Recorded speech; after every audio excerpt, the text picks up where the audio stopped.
All right. Peace, peace, y'all. Welcome to another day of Nobody's Reading. Hello, Profound One. Welcome to Nobody's Reading. We are reading the Common Law Handbook today. The first two Nobody's Reading sessions, we read How to Meet Your Straw Man, which was pretty good. We learned all the basics to the straw man, the birth certificate, the social security card, um, the paperwork, the concept of the straw man, the concept behind this quote unquote corporate government, all that fun stuff. When we got into the UCC handbook, we started really digging into the UCC 1-308, being without prejudice, how to sign your name, the concept behind the UCC codes, how to applicate them when you're getting pulled over, when you're answering to the IRS, and when you are in the courtroom, how to conduct yourself, which was pretty interesting. If you purchase those two books as well as this third book we're about to read now, the Common Law Handbook, altogether they're about $15 on Amazon, so you can check those out. And in the back of the book, they always have some extra information as well as a works cited, so you can look at the different statutes and stuff like that a lot of this information came from, which is pretty cool. So today we're going to go over the first part of the Common Law Handbook, and then we're going to do day 11 on the Brandon Joe Williams course off of onestupidfuck.com. So let's get started. Common Law Handbook for Jurors, Sheriffs, Bailiffs, and Justices. Men must be governed by God or they will be ruled by tyrants. And that's a quote by William Penn. It's the duty of jurors, sheriffs, bailiffs, and justices to resist all infringements upon the rights of people without delay. Thomas Jefferson said, whenever people are well informed, they can be trusted with their own government. Clearly, the government cannot be in charge of deciding for themselves whether or not they should indict themselves on criminal charges or not. This is precisely why we have so much corruption in our government. It is the duty of the people to stand up as faithful and wise stewards, Luke 12:42, and bring the servants who think themselves as masters back into the is who we order? Back into subjection. Common law is common sense. The question each jurist must ask himself is there an injured party? There is a common law principle which states that for there to be a crime, there must first be a victim, which is corpus delicti. The state cannot be the injured party. In the absence of a victim, there can be no crime. This is what the grand jurist must discover.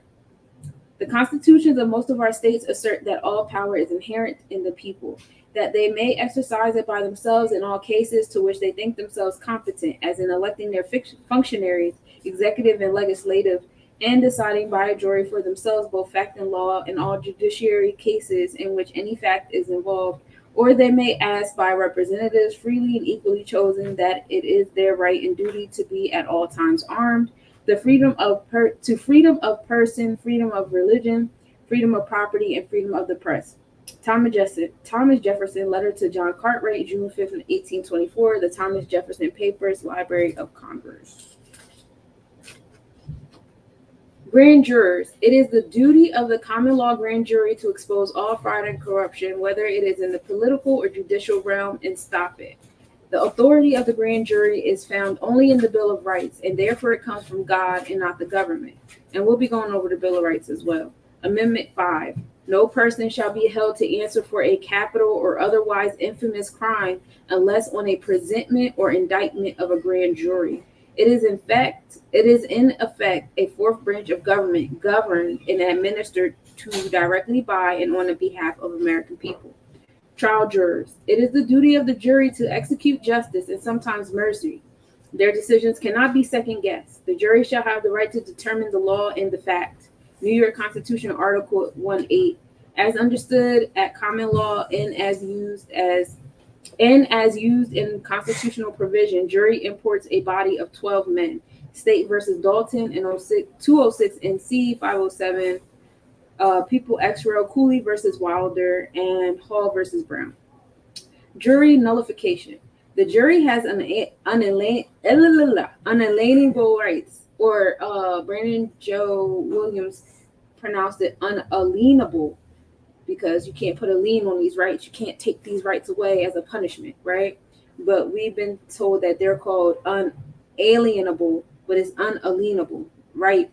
To judge both the law as well as the fact in controversy. John Jay, First Chief Justice, United States Supreme Court, 1789. The jury has the right to determine both the law and the facts.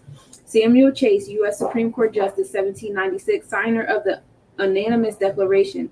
The jury has the power to bring a verdict in the teeth of both law and fact. Oliver Wendell Holmes, U.S. Supreme Court Justice, 1902. Peace. Hey, Oblad. Bye, Oblad. Central to the history of trial by jury is the right of jurors to vote not guilty if the law is unjust or unjustly applied. When jurors acquit a factually guilty defendant, we say that the jury nullified the law. The founding fathers believed that juries in criminal trials had a role to play as the conscience of the community and relied on juries nullifying to hold the government to the principles of the Constitution.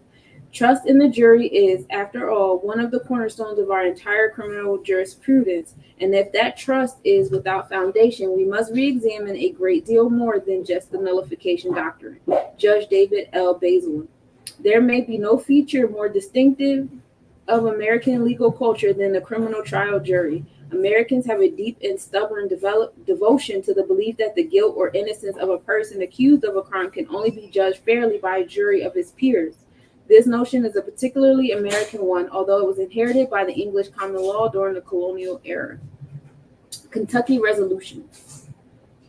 A series of resolutions drawn up by Jefferson and adopted by the legislature of Kentucky in 1799, protesting against the alien and sedition laws, declaring their illegality, announcing the strict constructionist theory of the federal government, and declaring nullification to be the rightful remedy. Justice. It is the duty of the justice to do justice.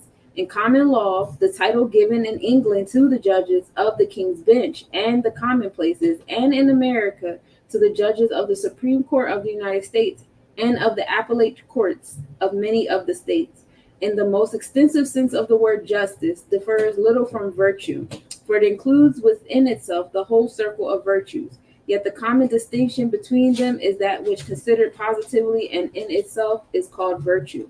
When considered relatively and with respect to others has the name of justice, being in itself a part of virtue. Is confined to things simply good or evil, but consists in a man taking such a portion of them as he ought. The source of virtue is found in Luke 6:19.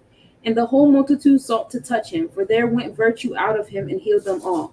Therefore, justice is to reflect divine qualities as read in Philippians 4:8. Finally, brethren, whatsoever things are true, whatsoever things are honest, whatsoever things are just, whatsoever things are pure, whatsoever things are lovely, whatsoever things are of good report, if there be any virtue, and if there be any praise, think on these things. So it's the duty of the justice to do justice. In common law, the title is given to the judges, right? The judges to the Supreme Court. And that's why, when you get summoned in the court, you want to say you want to go to Supreme Court. Supreme Court is more so on justice and virtue than the other courts, the corporate courts that you're being, brought into. And it does make a difference.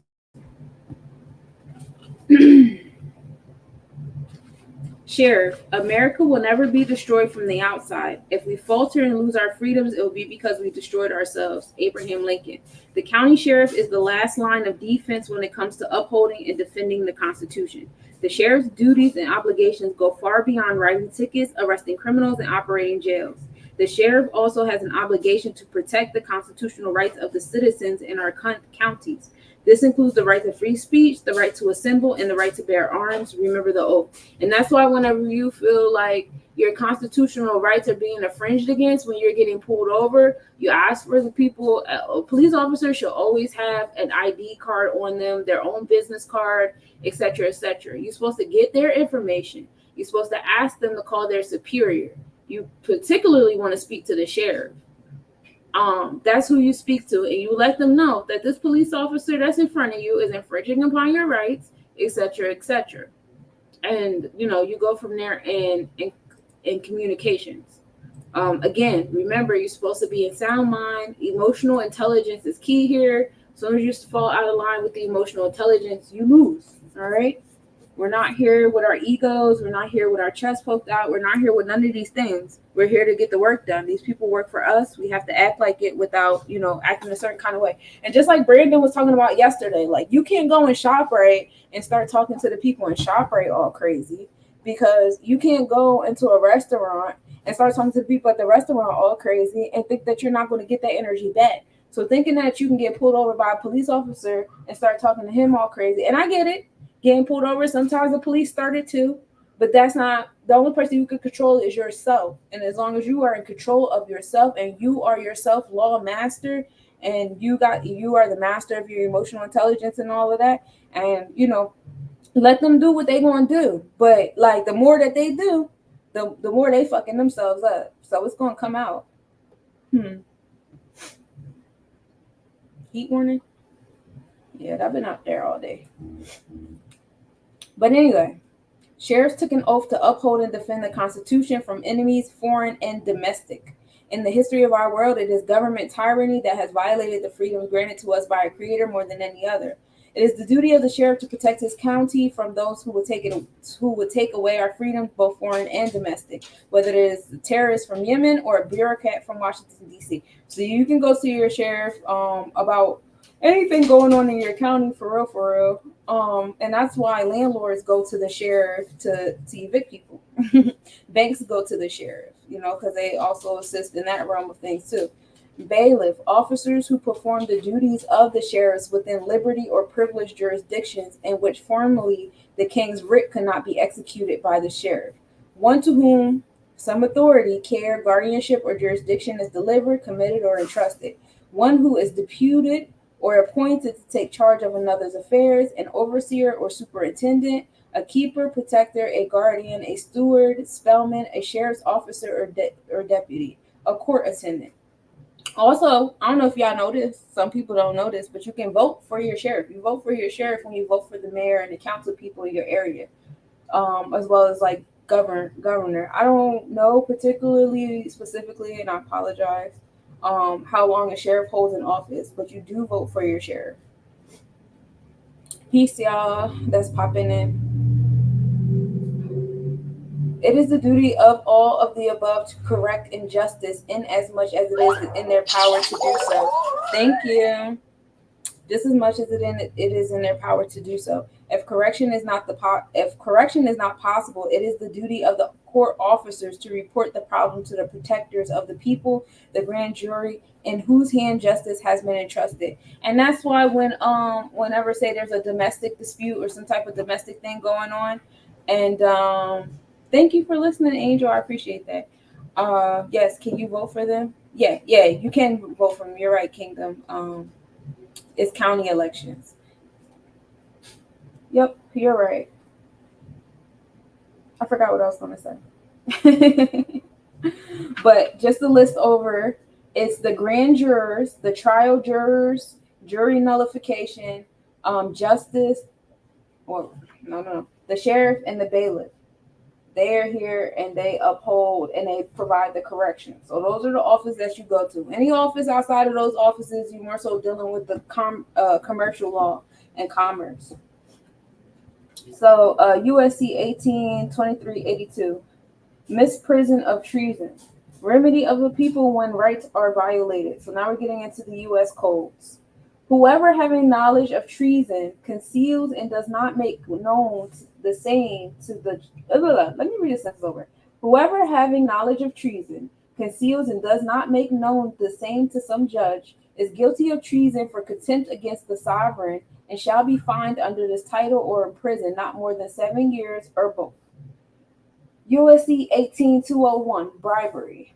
If any public official directly or indirectly gives, offers, or promises anything of value to any person to influence any official act. USC 18241, conspiracy against rights.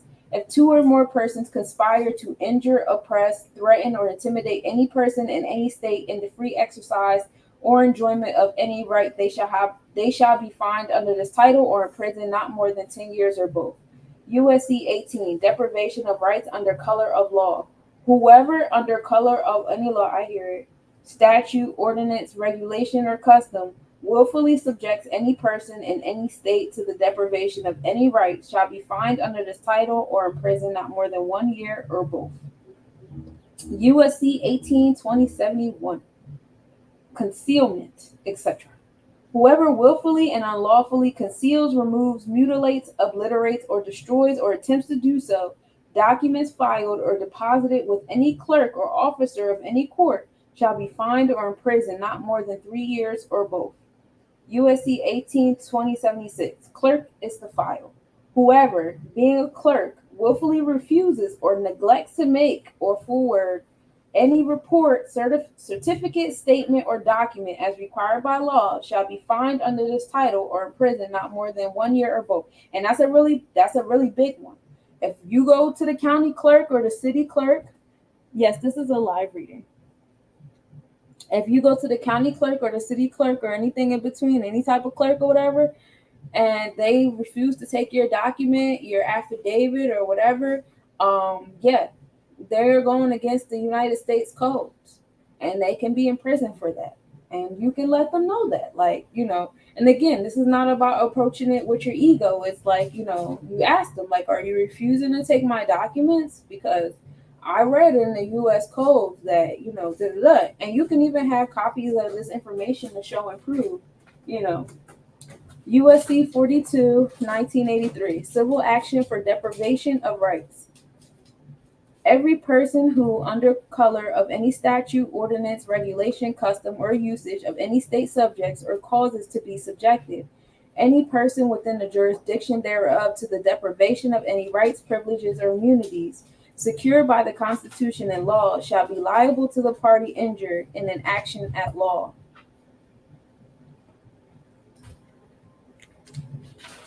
So, trying to deprive anybody of their rights? Yeah.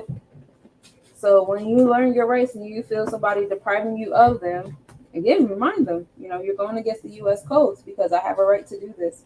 USC 42, 1985, conspiracy to interfere with civil rights. If two or more persons in any state or territory conspire for the purpose of depriving, either directly or indirectly, any person's rights, the party so injured or deprived may have an action for the recovery of damages against any one or more of the conspirators. Now, I know some people that are utilizing this USC code. I said code twice. I know, U.S. code, because they're trying to come up with a civil rights lawsuit against the government for different happenings that were going on during COVID. Because some rights were, indeed, deprived. And so the more they're able to articulate which rights exactly were deprived, very interesting. I got my popcorn. USC 42, 1986, action for neglect to prevent. Every person who, having knowledge that any of the wrongs conspired to be done or are about to be committed, and having power to prevent or aid in preventing the commission of the same, neglects or refuses to do, if such wrongful act be committed, shall be liable to the party injured. So even knowing about it and not doing anything about it is still being the cause of an injured party. And all you have to do is injure someone, and that is a part of the common law, is who is injured. All is mine. Job 41:11. Whatsoever is under the whole heaven is mine. Ezekiel 18:4. Behold, all souls are mine. As the soul of the Father, so also the soul of the Son is mine. Exodus 19. Now therefore, if ye will obey my voice indeed and keep my covenant, then ye shall be a peculiar treasure unto me above all people, for all the earth is mine. Psalms 50:12. If I were hungry, I would not tell thee, for the world is mine, and the fullness thereof. Proverbs 8:14. Counsel is mine, and sound wisdom. I am understanding, I have strength. Government by consent. Our founders purposely placed the power of the grand jury in the Bill of Rights to make it clear that it belongs to the people, and the government is not to violate it. It is the ultimate power of the people which allows them to consent or not to the actions of their servant government. It also prevents please. It is the ultimate power of the people which allows them to consent or not to the actions of their serving government. It also prevents government from the unrighteous prosecutions by forcing the government to seek permission from the people before criminal charges can be filed. If the people refuse, it cannot go forward. By understanding this principle, it becomes clear that the government has no authority to control your behavior, and therefore neither do legislators without your consent. Consent is everything, y'all. The Declaration of Independence says, "We hold these truths to be self-evident, that all men are created equal, that they are endowed by their Creator with certain unalienable rights, that among these are life, liberty, and the pursuit of happiness, that to secure these rights, governments are instituted among men, deriving their just powers from the consent of the governed. All men decide for themselves whether they want to participate in the institutions of men or not. The United States Supreme Court confirmed this when they said, every man is independent of all laws except those prescribed by nature. He is not bound by any institutions formed by his fellow man without his consent." Cruden versus Neal, and that was in 1796. Only people can file a criminal complaint.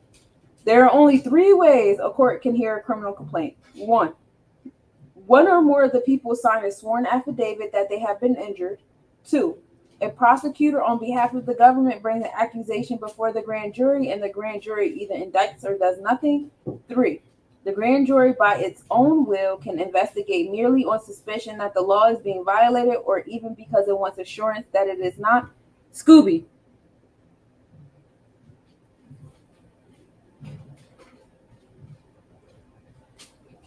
Come have a seat.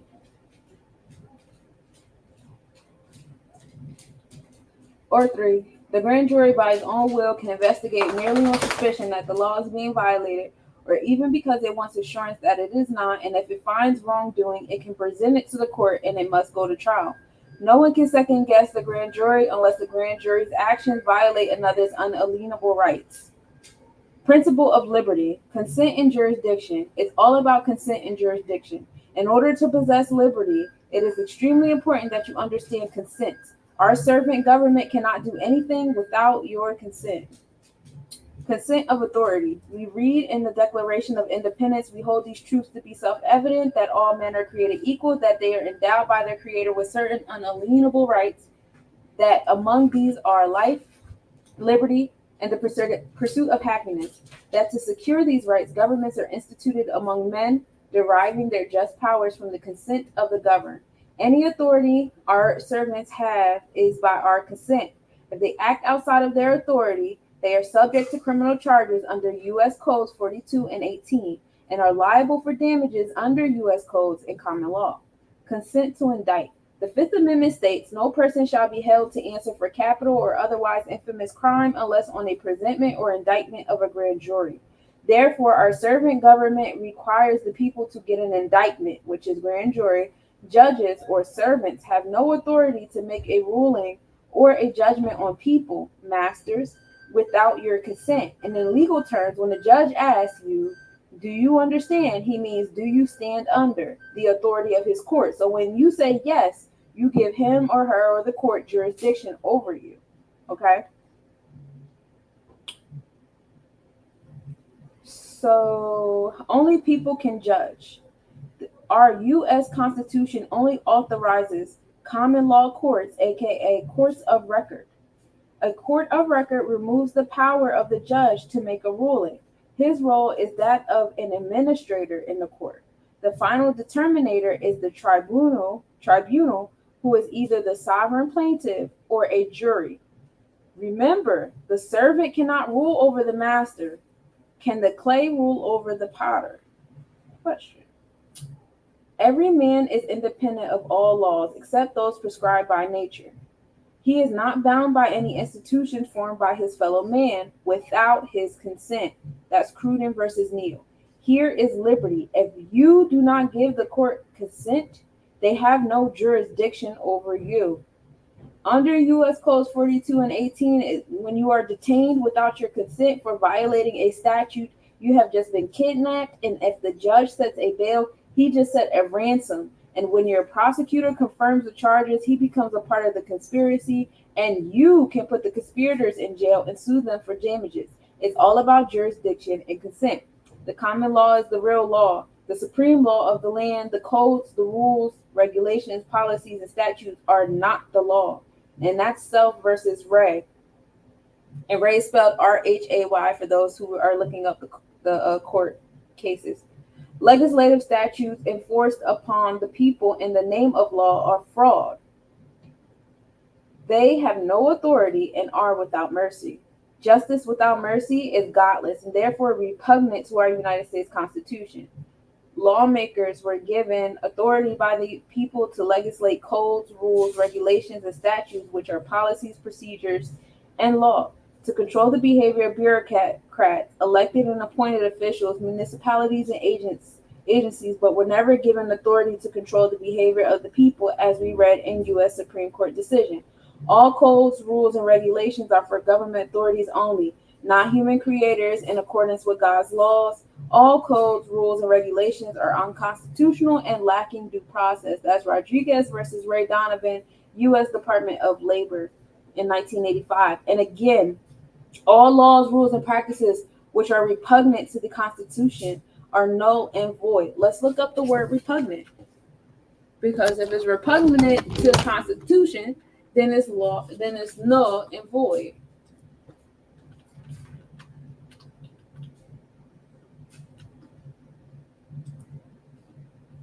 Repugnant means distasteful or unacceptable, in conflict with, or incompatible. So any law that's not incompatible with the U.S. Constitution is null and void. All right.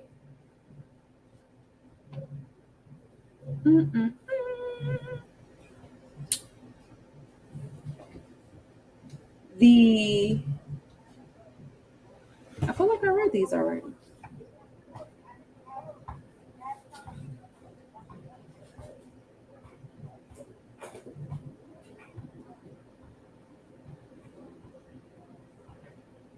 Legislators simply don't have the authority to rulemaking. Where rights are secured by the Constitution are involved, there can be no rulemaking or legislation which would abrogate them.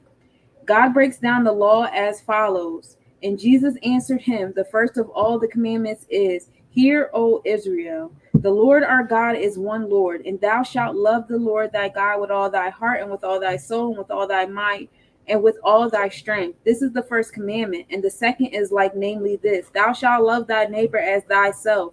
There is none other commandment greater than these. That's Mark 12:29-31. And that was used in Miranda versus Arizona. Although it is a sin punishable only by a judge of the universe to break the commandment to love in your mind, words, and deeds, it does not become a crime punishable by man until your words and deeds are expressed in actions that injure another. Thomas Jefferson said, I would rather be exposed to the inconveniences attending too much liberty than those attending too small a degree of it. If one of the people exercises his free will to carry a weapon, travel, practice law, park without depositing money in a meter, use hemp, pharmaceuticals, alcohol, vitamins, minerals, or any other substance for medicinal or recreational purposes, the legislators do not have the authority to impose a fine, license, or make right a crime. And Thomas Jefferson said that shit. Rights and sovereignty. Only people are sovereign and have rights. Bureaucrats in their capacity are not sovereign and have no rights. They have no authority given by people and are subject to statutes. The state cannot diminish rights of the people. That was Hurtado versus the people of the state of California. The assertion of federal rights, which is the Bill of Rights, when plainly and reasonably made, is not to be defeated under the name of local practice, which is Davis versus Weschler. Where rights secured by the Constitution are involved, there can be no rulemaking or legislation which would abrogate them. Miranda versus Arizona. There can be no sanction or penalty imposed upon one because of this exercise of constitutional rights, which is Scherer versus Cohen. Sovereignty itself is, of course, not subject to law, for it is the author and source of law. This is Yickwo versus Hopkins. Undersigned is sovereign, and no court has challenged that status or standing. To deprive the people of their sovereignty, it is first necessary to get the people to agree to submit to the authority of the entity they have created. That is done by getting them to claim that they are citizens of that entity. And see Constitution for the USA, that's 14th Amendment for the definition of a citizen of the United States. And we get there. Let's do it. 14th Amendment. I was watching a really good video earlier with Brandon Joe Williams and the model anarchist. I'm a big fan of both of those guys. And Brandon always talks about how much he cannot stand the 14th Amendment. And he's actually moving towards, following a lawsuit against the 14th Amendment. So let's talk about the citizenship clause. All persons born or naturalized in the United States and subject to the jurisdiction thereof are citizens of the United States and of the state wherein they reside. No state shall make or enforce any law which shall abridge the privileges or immunities of citizens of the United States, nor shall any state deprive any person of life, liberty, or property without due process of law, nor deny any person within its jurisdiction the equal protection of the laws. But I want to know what the definition of citizen is.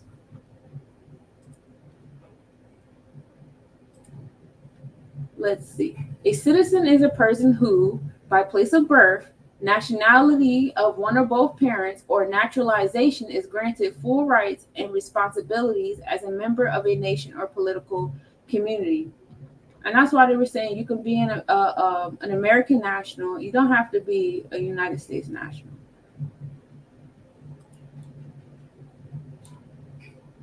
To abrogate is to formally annul or repeal a law through act of legislation, constitutional authority, or custom. For example, the Supreme Court of Michigan explained in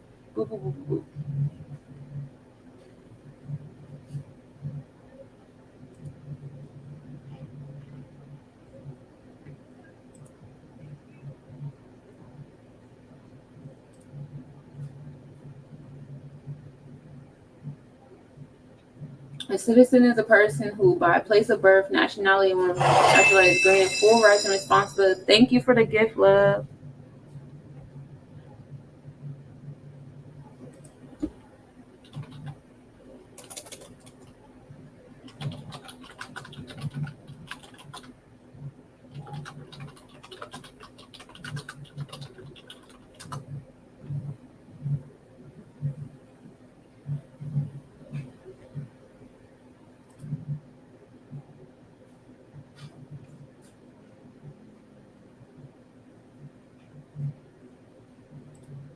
Okay, on government assist, we want to know what's the difference between a U.S. citizen and a U.S. national.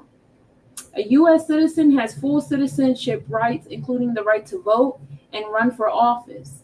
That is being underneath their jurisdiction. While a U.S. national, see, you can be one or the other. Actually, you're always a U.S. national. You're born a U.S. national. Well, you become a citizen when you start signing birth certificates and social security numbers and whatever other contracts. But a U.S. national owes allegiance to the U.S. but lacks some political rights. If you want those rights, it's your world. U.S. nationals typically come from U.S. territories like the American Samoa. What is the difference between citizenship and nationality? Citizenship confers full legal rights and responsibilities, including political participation. Nationality indicates a legal bond to a country, but does not necessarily include full citizenship rights. What makes a U.S. national? A U.S. national is someone born in the U.S. territories that are not states, primarily American Samoa, Swains Island, who owes allegiance to the U.S. but does not have the full rights of a U.S. citizen. Is a U.S. permanent resident a U.S. national? No. A U.S. permanent resident, which is a green card holder, is not a U.S. national.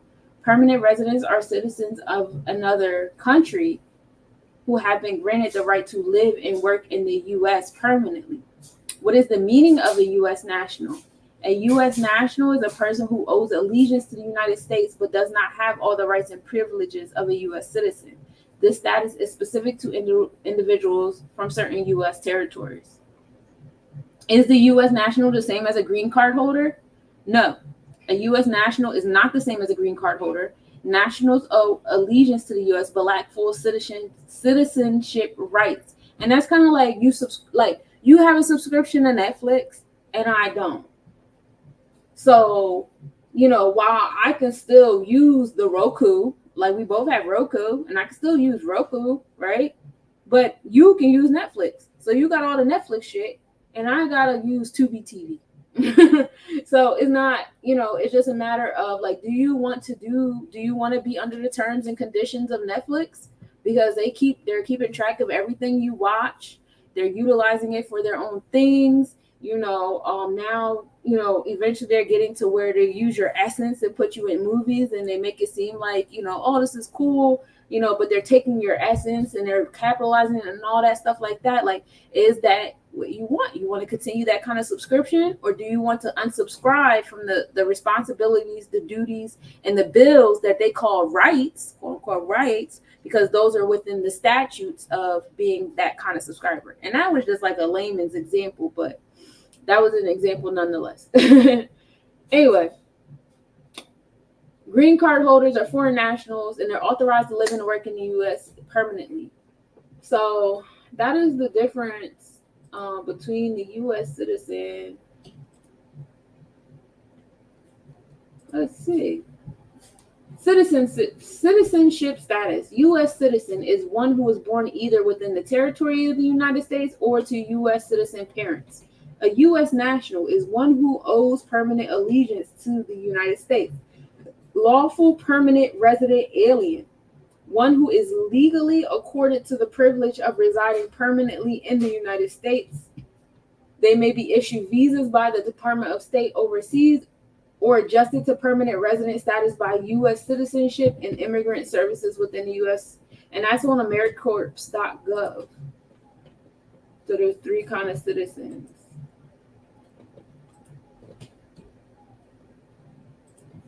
Let's see. Can you be an American but not a U.S. citizen? Section 308 of the INA confers U.S. nationality but not U.S. citizenship on persons born in an outlying possession of the United States or born of a parent or parents who are non-citizen nationals who meet certain physical presence or residence requirements. The term outlying possessions of the United States is defined in Section 101A29 of the INA as American Samoa or Swains Island. No other statutes define other territory. What is Swains Island?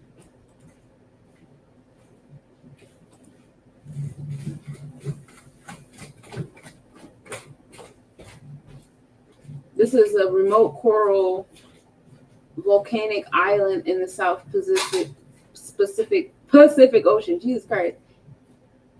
It's not permanently inhabited. Okay. In addition to Section 308 of the INA, Section 302 of Public Law 94 to 241 provides for certain inhabitants of Commonwealth of the Northern Mariana Islands who became United States citizens by virtue of Article 3 of the Covenant to opt for non-citizen national status. Non-citizen, blah, blah, blah, blah.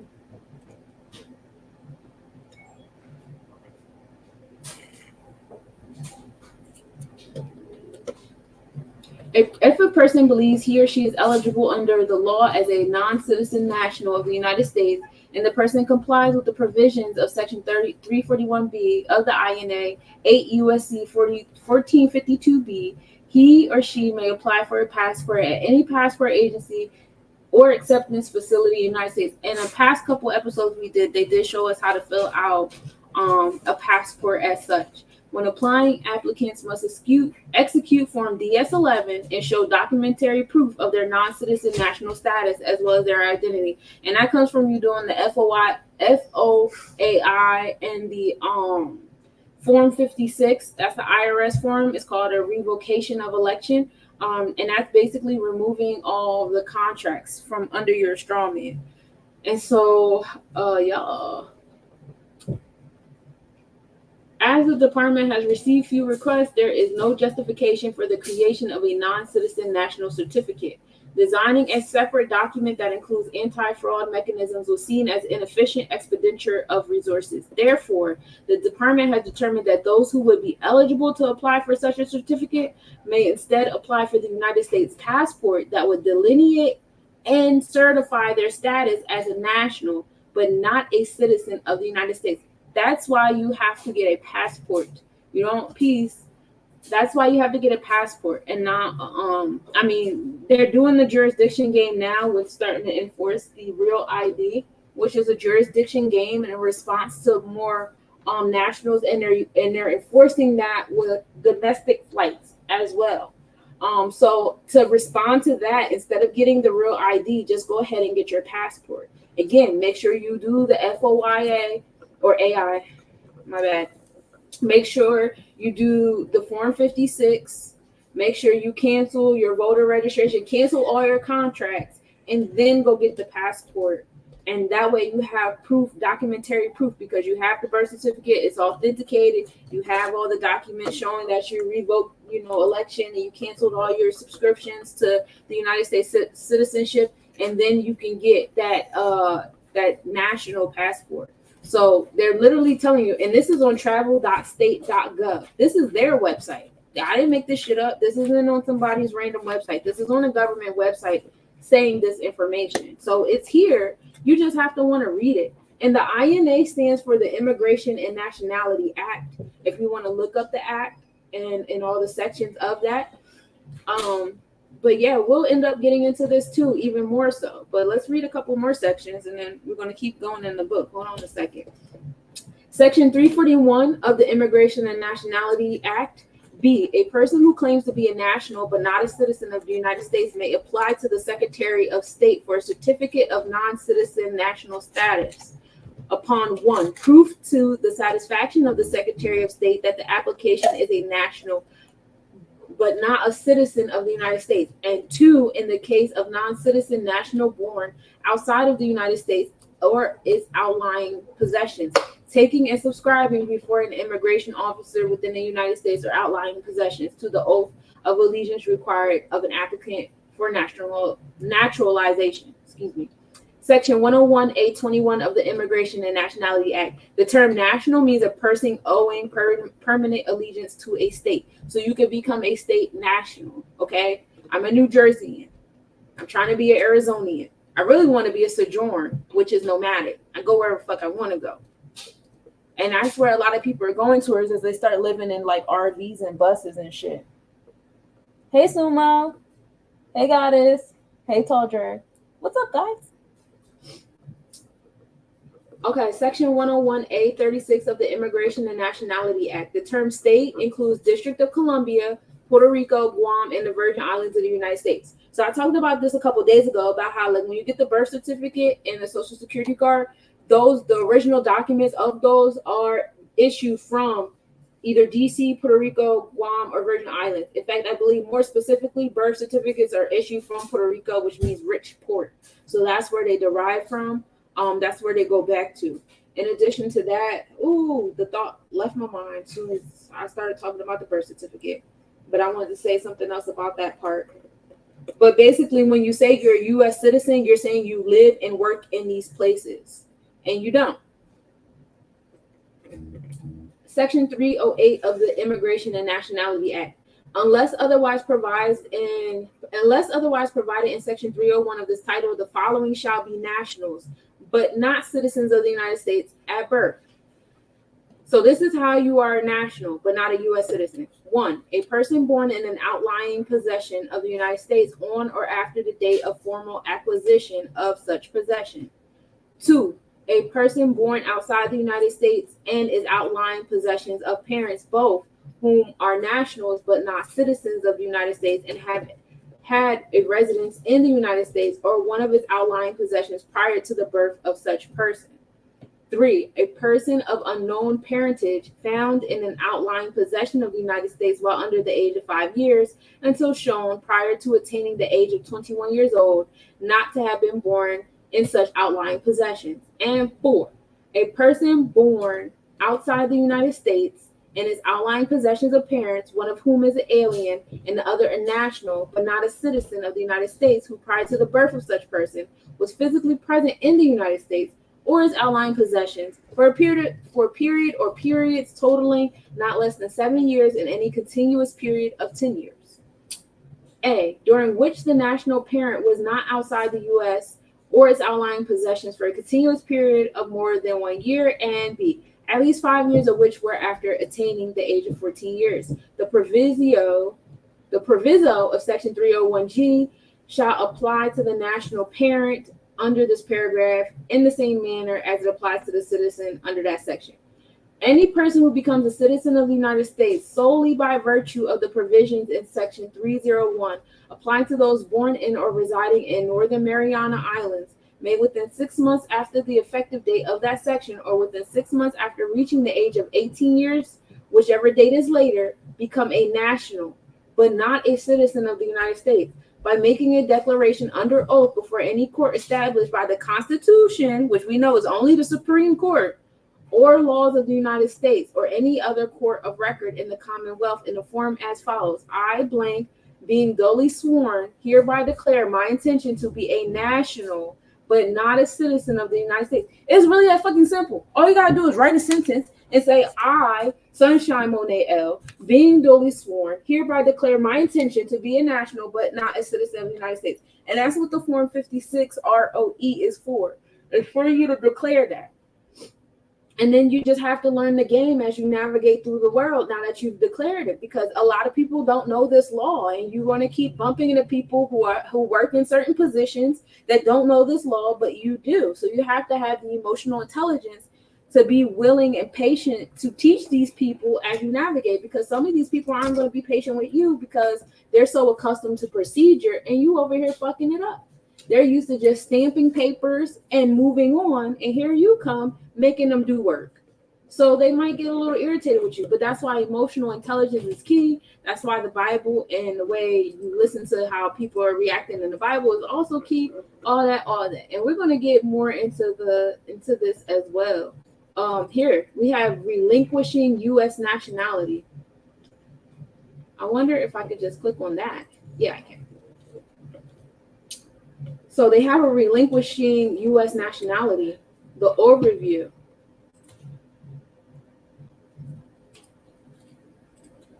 There's the overview right here. My bad, y'all. I should have been sharing my screen this whole time. But the Secretary of State is charged with the determination of nationality of a person not in the United States, and shall establish such regulations, prescribe such forms of reports, entries, and other papers, issue such instructions, and perform such other acts as he deems necessary for carrying out such provisions. In accordance with the Immigration and Nationality Act, we're talking about Section 104, 8 U.S.C., then that's the U.S. codes we were just talking about in the Common Law book, 1104. The Secretary is responsible for reviewing and approving or denying a properly completed request for a certificate of loss of nationality in the United States. Certificate of loss of nationality under the INA, which is the Immigration and Nationality Act, 349 A1 to 5, and also the USC, which is the U.S. codes, 1481. In accordance with the INA 358, which is also the 8 USC. The person requesting a certificate of loss of nationality must credibly establish the performance of a potentially expatriating act specified in the INA 349, and the fulfillment of all conditions before the U.S. Department of State may have a legal basis to approve the request and issue a certificate of loss of nationality in the person's name.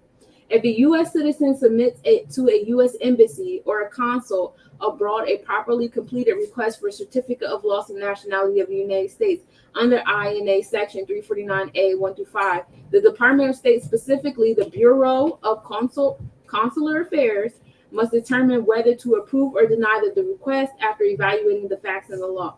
If the department approves the request for and issues a certificate of loss in the person's name, that constitutes a final administrative determination of loss of the United States nationality.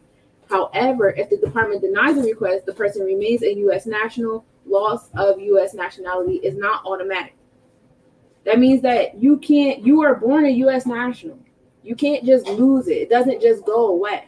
So when you give up the U.S. citizenship, because we now know those aren't the same thing, when you give up U.S. citizenship, you are not giving up U.S. nationality.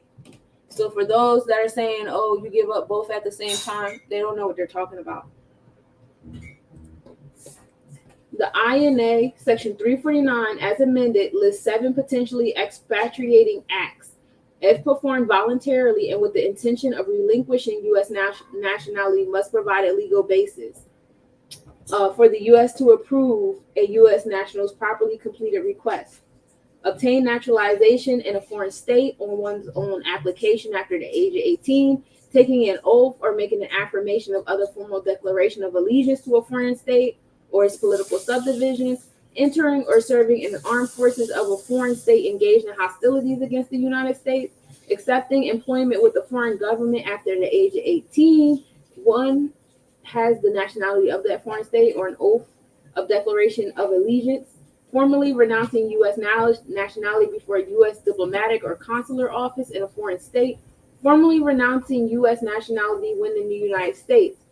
The Department of Homeland Security is responsible for implementing this section of the law. If convicted or performing an act of treason against the government, this is how you give up nationality. Now, let's see. I'm going to keep using the word relinquish, because now we know how to give up U.S. nationality. How about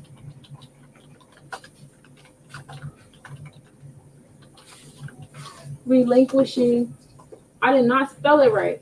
What is going on, my?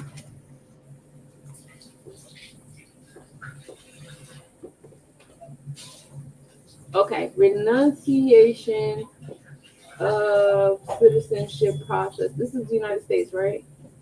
I see Moldova. It's kind of throwing me.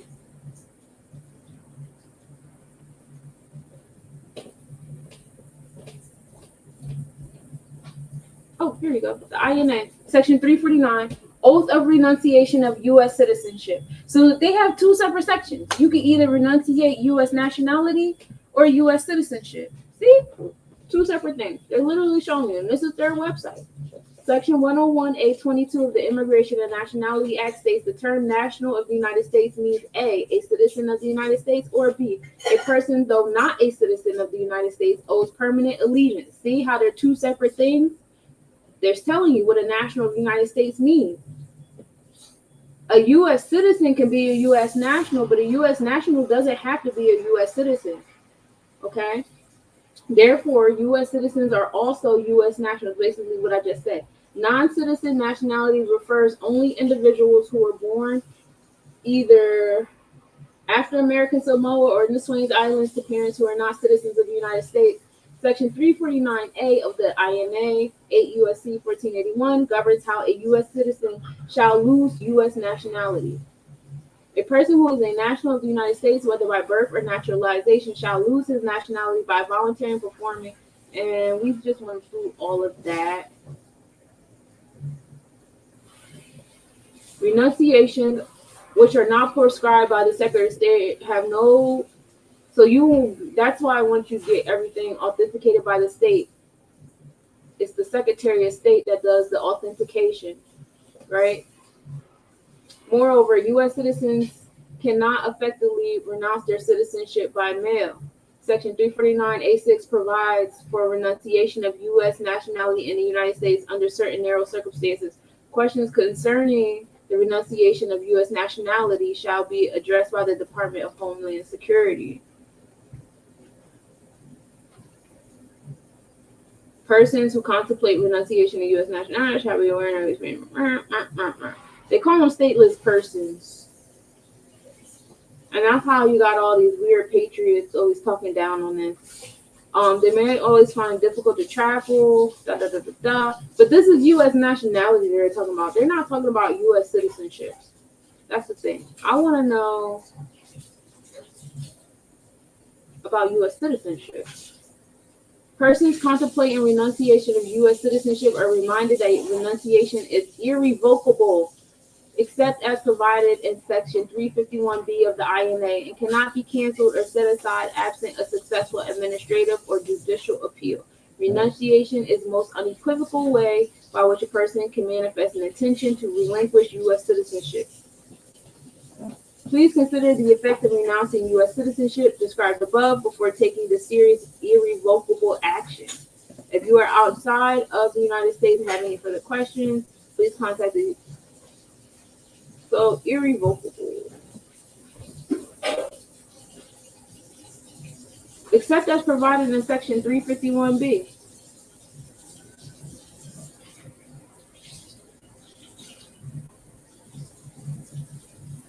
Section 351B of the INA allows people who renounce their U.S. citizenship before age 18 to have their citizenship reinstated if they notify the Department of State within 6 months of turning 18. This applies to people who gave up their citizenship due to foreign military service before 18.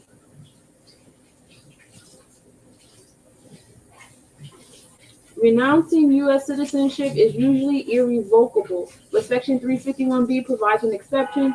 Renunciation can't be canceled or set aside without a successful administration or judicial appeal. To renounce U.S. citizenship, a person must appear in person before a U.S. consular or diplomatic officer in a foreign country, usually at a U.S. embassy or consulate. And you could do that with the fucking public notary. Sign an oath of renunciation. That's an affidavit. It's not that deep. I don't know about this fee situation here.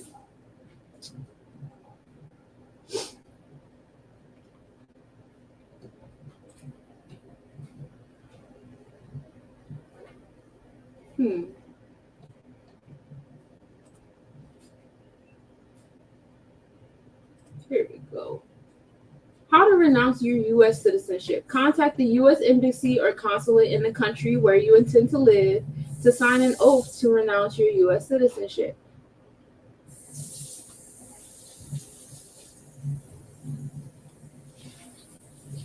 How you lose your U.S. citizenship. You may lose your U.S. citizenship if you run for public office in a foreign country, enter a military office in a foreign country, apply for citizenship in a foreign country, commit an act of treason against the U.S., or are a nationalized U.S. citizen who faces denaturalization due to committing certain crimes.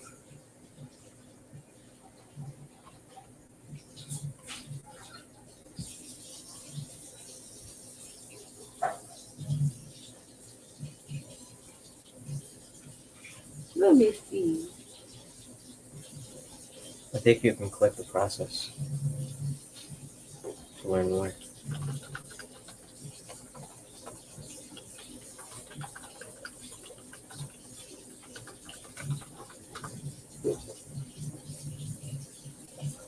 To be legitimate, a new country must be recognized by other countries and the international community. The 1933 Montevideo Convention on the Rights and Duties of States established the following minimum standards for statehood: a defined territory, a permanent population, a government, and the ability to interact with other states. And this is why when I finish establishing, my land and stuff, I want treaties with other states, because this is how we get recognized as countries. And we can assist people in becoming, now we can assist people even quicker with denouncing their U.S. citizenship. And this is what the U.S., was it the Moorish Science Temple, as well as other places try to do. But the Moorish Science Temple, especially, they got the MSTA, the MSTA, the Moorish Consulate. They have all these different things, but these are all supposed to be like they're in a path of doing this, and they need bodies. So it's kind of like you're moving from one ship to another ship, or you can create your own ship. You know what I'm saying? I prefer to create my own ship. I don't really want to time travel back into other people's empires. I would rather be present and make my own. Why am I breaking out in ice right now? What's happening? Other considerations include recognition. Existing states recognize new countries at their own discretion. For example, some countries recognize Taiwan, Palestine, blah, blah, while others do not. Constitution. A new country needs a constitution, a head of state, and a government. Diplomatic service. A new country needs some kind of diplomatic service to have relations with other states. Armed forces. A new country will likely want armed forces to defend its borders. Some people have created their own countries called micronations by establishing a physical or virtual, see, you could do physical or virtual territory and developing cultural traditions and customs. For example, Kevin Ball created the Republic of Molossia in the late 1990s as a territorial claim within Nevada. So you can do this. You can create micronations. There are some how-tos, and we're going. Oh, it's a whole little YouTube video. How to create your own nation. See? Is it legal to make your own country? As tempting as it might be to declare your own cubicle or sovereign state, customary international law actually does specify minimum standards for statehood. You must have a defined territory. Mine is in Sun Valley, Arizona. You must have a permanent population. I'm working on it. You must have a government. Also working on it. Y'all trying to be a part of the Less Nobodies? Make sure you are eligible. Declare independence. Get recognized. So it's not really much you have to do to declare a country, to create one. And as you create one, you make it easier for other people to denounce this U.S. citizenship and move on. So this basically makes a lot of things that I have experienced make a little bit more sense. Historically, the concept of micronations date back centuries. For instance, early examples include the Kingdom of Redonda and the Principality of Sealand. The 20th century saw a surge in micronational activity driven by new technologies and the desire for individual autonomy. Prominent micronations like the Republic of Molossia and the Principality of Hut River emerged during this period. Consequently, almost most micronations remained unrecognized. A few, such as the Principality of Sealand, had managed to gain limited recognition. How to start a micronation. Define your vision and objectives. Create a government structure and legal framework. Design symbols, including flags and currency. Shouts to Sagittarius for making my flag. Me and my little one are in the process of creating a currency. Establish a physical or virtual territory. I have a physical territory. Virtual is coming. Figuring out the ins and outs of that one. Build a community and actively engage with supporters. Working on it. I'm getting there. Develop cultural traditions and customs. Also, getting there. I have a couple holidays. I don't know if you guys knew that. Document your micronation's history and achievements. Also have that. Actively seek recognition and consider establishing diplomatic relations. I told you guys about that, me wanting treaties. In recent webinar, we spoke with a few micronation leaders who shared their insights and tips on starting your own micronation. So again, they have a nice little YouTube video here to go with some list of different spots. So it's doable. It's happening, you know? I'm not saying anything far-fetched. I'm not saying anything that I'm not fucking doing myself. You know what I mean? So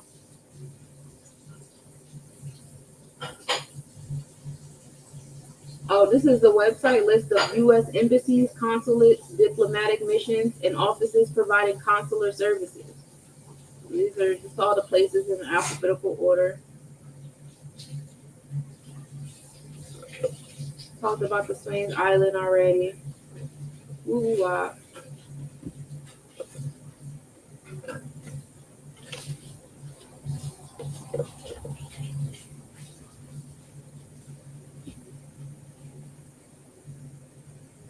So we're gonna get a little bit more into the renunciation of citizenship as we go along. Hey Bruce, how you doing?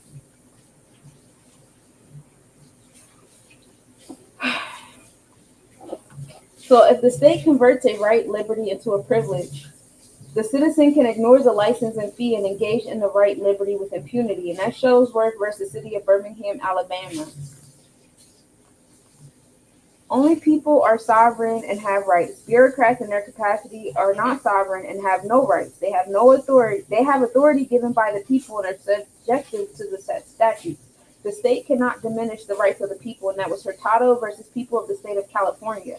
The assertion of federal rights, the Bill of Rights, when plainly and reasonably made, is not defeated under the name of local practice. That's Davis versus Weschler. Where rights are secured by Constitution are involved, there can be no rulemaking or legislation which would abrogate them. That's Miranda versus Arizona. There can be no sanction or penalty imposed upon one because of this exercise of constitutional rights. That's Scherer versus Cullen. I did read this already. It's okay. Sovereignty itself is, of course, not subject to law, for it's the author and the source of law. That's Yickwo versus Hopkins. To deprive the people of their sovereignty, it is first necessary to get the people to agree to submit to the authority of the entity they have created. That is done by getting them to claim they are citizens of that entity. See Constitution for the USA, 14th Amendment for the definition of citizen of the United States. That's how we started this. Yeah, this is a social studies class. Welcome to the KKK, the Knowledge Keepers Club. No state shall convert a liberty into a license and a charge fee therefore. That's Murdoch versus Pennsylvania. All right, Zeke, it's your turn. You're going to read the remedy for every injury because in order for it to be criminal, there has to be an injured party. And corporations, we know, do not qualify to be an injured party. Okay? And we are going to stop at Constitution preambles. You're going to start for remedy for every injury.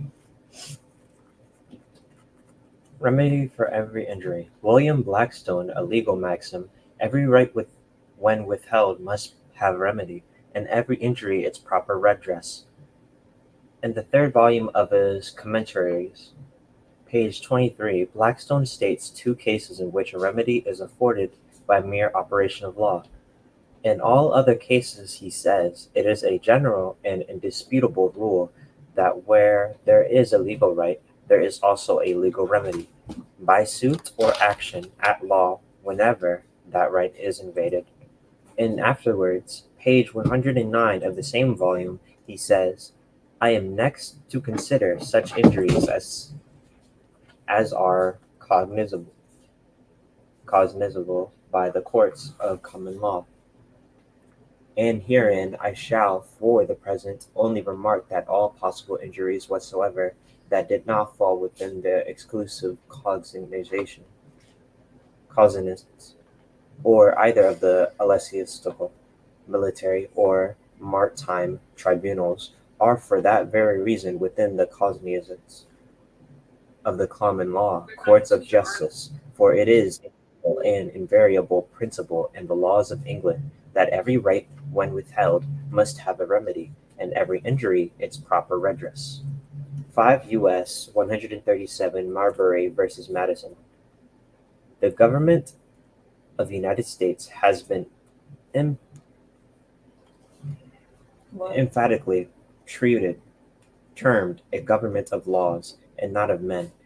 It will certainly cease to deserve this high appellation if the laws furnish no remedy for the violation of a vessel legal right. Marbury versus Madison, 5 U.S. 137, 1803. That statutes which would deprive a citizen of the rights of person or property without a regular trial, according to the course and usage of common law, would not be the law of the land. Hulk versus Henderson, 15 NC 1525 AM, DC 677.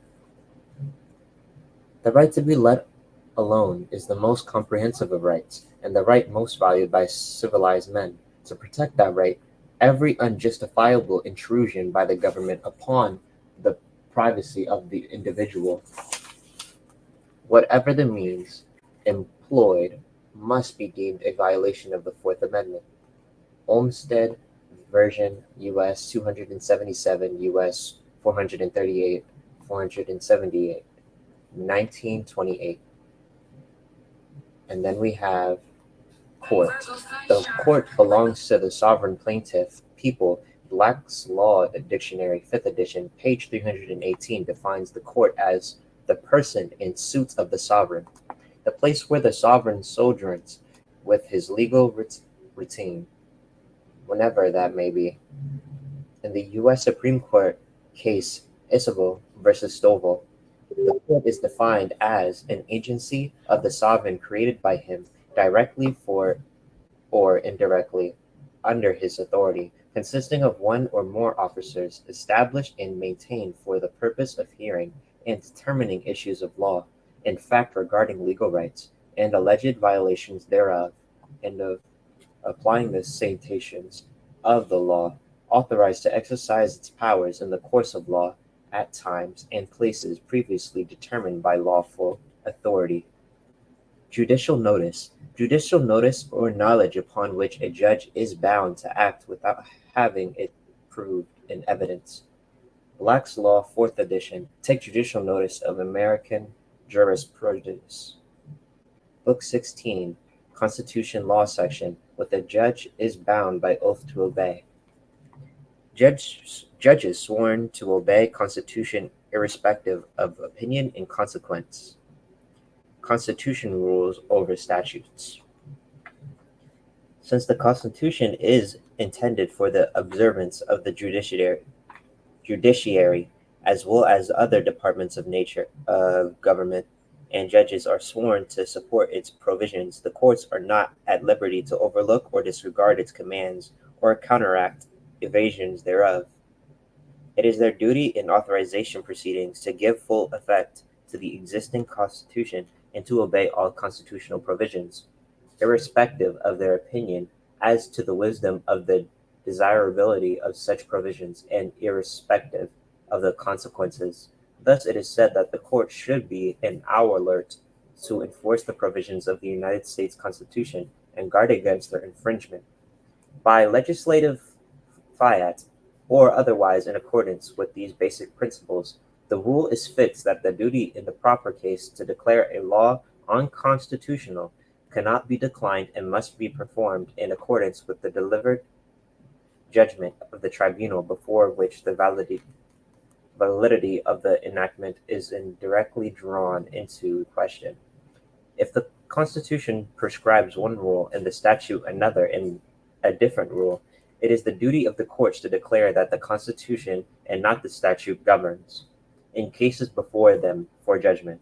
16 AM, Jurisdiction 2D, Section 155, emphasis added. Supremacy Clause. This Constitution and the laws of the United States which shall be made in pursuance thereof, and all treaties made or which shall be made under the authority of the United States shall be the supreme law of the land, and the judges in every state shall be bound thereby. Anything in the Constitution or laws of any state to the contrary notwithstanding. U.S. Constitution. Thus, the particular phraseology of the Constitution of the United States confirms and strengthens the principle. Suppose it to be the essential to all written constitutions that a law repugnant to the Constitution is void, and that courts as well as other departments are bound by that instrument.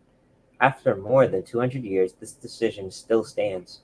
Marbury versus Madison, 5 U.S. 173, 1803. Common law is still the law of the land. All cases which have cited Marbury versus Madison to the Supreme Court have never been overturned. See Shepard's citation at Marbury versus Madison. The Constitution was ordained and established by the people for the United States of America, aka government. Therefore, government was created by an act of the people. Therefore, the created cannot trump the creator. If any statement within any law which is passed is unconstitutional, the whole law is unconstitutional. Marbury versus Madison, 5 U.S. 137, 1803. Therefore, no legislation. Statutes which would deprive a citizen of the rights of person or property without a regular trial according to the course and usage of common law would not be the law of the land. Hoke versus Henderson, 15 NC 1525 AMDC 677. Where rights secured by the Constitution are involved, there can be no rule making or legislation which would abrogate them. Miranda versus Arizona, 384 U.S. 436, 491. Interpretation in favor of the people. Any constitutional provision intended to confer a benefit should be liberally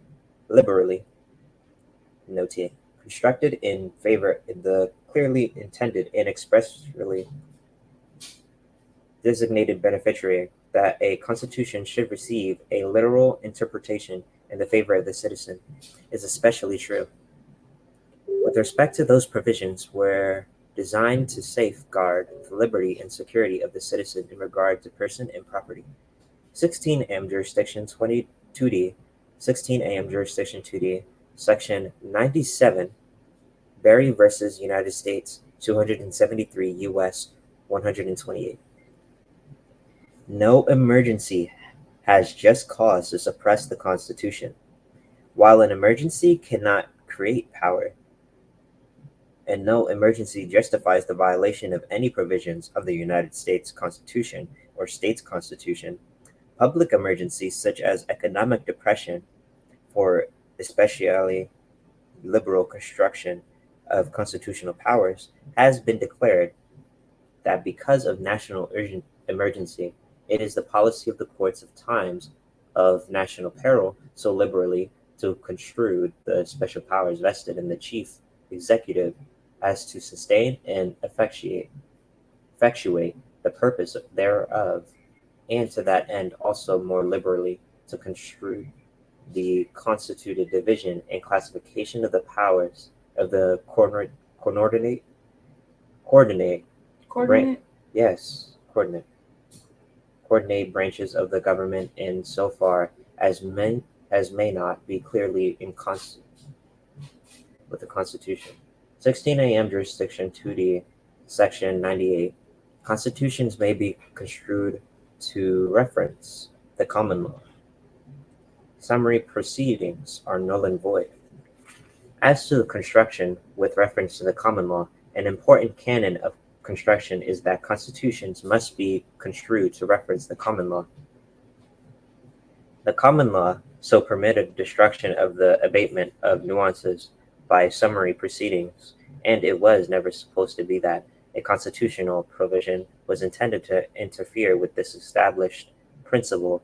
And although there is no common law of the United States in the sense of a national customary law as distinguished from the common law of England adopted in the several states, in interpreting the federal constitution, recourse may still be had to the aid of the common law of England.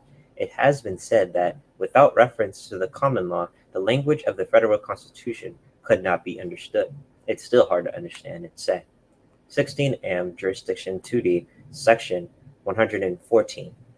Shall not infringe. Various facts of circumstances Extrinsic?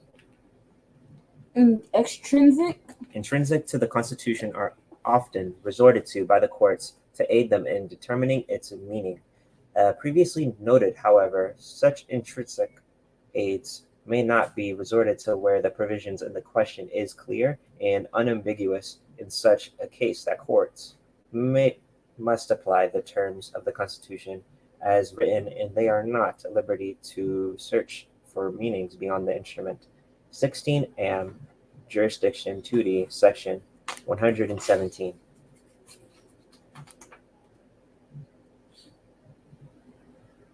Irreconcilable conflict between statute and constitutions is to be resolved in favor of constitutionally and the beneficiary. In all instances where the court exercises its power to invalidate legislation on constitutional grounds, the conflict of the statute with the Constitution must be irreconcilable. Thus, a statute is not to be declared unconstitutional unless so inconsistent with the Constitution that it cannot be enforced without a violation thereof. A clear incompatibility between law and the Constitution must exist before the judiciary is justified holding the law unconstitutional. This principle is in line with the rule that doubts that the constitutionality should be resolved in favor of the constitutionality in the beneficiary. 16 AM Jurisdiction 2D, Section 255. Supreme law is the basis of all law. All fiction of law is null and void. Nisus prius. Courts rely on statutes, which is fiction of law, that seeks to control the behavior of the sovereign people of New York and other states, who are under common law, not statutes, and who ordained and established the law. Therefore, legislators cannot legislate the behavior of the people. No provision of the Constitution is designed to be without effect. Anything that is conflict is null and void of law. Clearly, for a secondary law to come in conflict with the supreme law is illogical. For certainly, the supreme law would prevail over all laws, and certainly our forefathers had intended that the supreme law would be the basis of all law. And for any law to come in conflict would be null and void of law, and it would bear no power to enforce. It would bear no obligation to obey.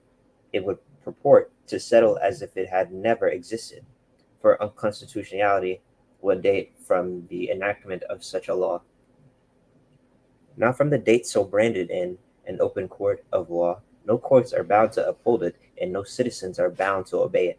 It operates as a mere nullity or a fiction of law. All codes, rules, and regulations are for government authorities only, no human creators, in accordance with God's laws.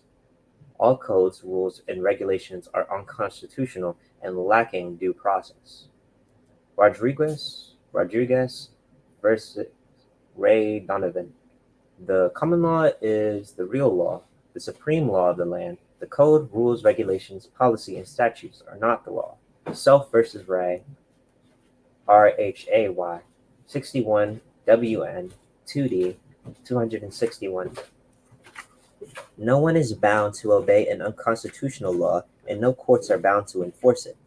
The general rule is that an unconstitutional statute, whether a federal or state, though having the form and name of law, is in reality no law, but is wholly void and ineffective for any purpose, since unconstitutionality dates from the enactment and not merely from the date of the decision so braining it.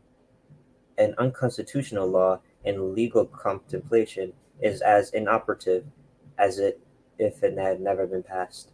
Such a statute lives a question that it purports to settle just as it would have been had the statute not ever been enacted.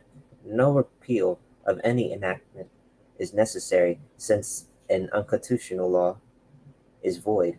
The general principle follows that it imposes no duty, conveys no rights, creates no office, bestows no power of authority on anyone, affords no protection, and justifies no acts performed under it. A contract which rests on an unconstitutional statute creates no obligation to be impaired by subsequent legislation. No one is bound to obey an unconstitutional law. No courts are bound to enforce it. Persons convicted and fined under a statute subsequently held unconstitutional may recover the fines paid. A void act cannot be legally inconsistent with a valid one, and an unconstitutional law cannot operate to supersede a existing valid law. Indeed, insofar as a statute runs counter to the fundamental law of the land, it is superseded thereby, since an unconstitutional statute cannot repeal or in any way affect an existing one. If a repealing statute is unconstitutional, the statute which it attempts to repeal remains in full force and effect, and where a statute in which it attempts to repeal remains in full force and effect, and where a clause repealing a prior law is inserted in the act, which act is unconstitutional and void, the provision of the repeal of the prior law will usually fall with it and will not be permitted to operate as repealing such prior law. The general principles stated above apply to the Constitution as well as the laws of the several states, insofar as they are repugnant to the Constitution and laws of the United States. 16 AM, Jurisdiction 2D, Section 256. Congress cannot alter rights. On the other hand, it is clear that Congress cannot, by authorization or ratification, give the slightest effect to a state law or constitution which is in conflict with the Constitution of the United States. 16 Am Jurisdiction 2D, Section 258. Rights do not come in degrees. Although it is manifested that a unconstitutional provision in the statute is not cured because included in the same act with valid provisions that there are no degrees of constitutionality. 16 Am Jurisdiction 2D Section 260 states cannot license rights. A state may not impose a charge for the enjoyment of a right granted by the federal constitution, and that a flat license tax here involves restraints in advance of the constitutional liberties of press and religion, and inevitability tends to suppress their existence. That the ordinance is non discriminatory, and that it applies also to peddlers of wares and merchandise is irrational. The liberties granted by the First Amendment are in a preferred position, since the privilege in question is guaranteed by the federal Constitution and exists independently of the state's authority. The inquiry as to whether the state has given something for which it cannot ask a return is irrelevant. No state may convert any secured liberty into a privilege and issue a license and a fee for it. Mudock versus Penn, Penn, Mudock, Mudook, 319 U.S. 105, 1943. If the state doesn't convert your right into a privilege and issues a license and fee for it, you can ignore the license and a fee and engage the right with impunity. Shuttlesworth versus Birmingham, AI. 373 U.S. 262, 1962. Officers of the court have no immunity from liability when violating constitutional rights. The right of action created by statute relating to deprivation under color of law of a right secured by the Constitution and laws of the United States, and some claims which are based solely on statutory violations of federal law and apply to the claim that claimants have been deprived of their rights in some capacity to which they are entitled. Owen v. Independence, 100 volume Supreme Court Reports, 1398, 1982. Maine versus Theobald, 100 volume Supreme Court Reports, 2502, 1982. Title 18 U.S. Code Section 241 and Section 242. If upon conviction you are subject to a 100 million fine, 10 years in jail, or both, and if theft results life in prison, the Title 42 U.S. Code Section 1983, Section 1985, and Section 1986 clearly establish the right to sue anyone who violates your constitutional rights. The Constitution guarantees he who would unlawfully jeopardize your property loses property to you, and that's what justice is all about. Judges are deemed to know the law and are sworn to uphold it, and can hardly claim that they acted in good faith or willful deformation of a law, and certainly cannot plead ignorance of the law, for that would make the law look unintelligent for a knowledgeable judge to claim ignorance of the law when a citizen on the street cannot claim ignorance of the law. Therefore, there is no judicial immunity.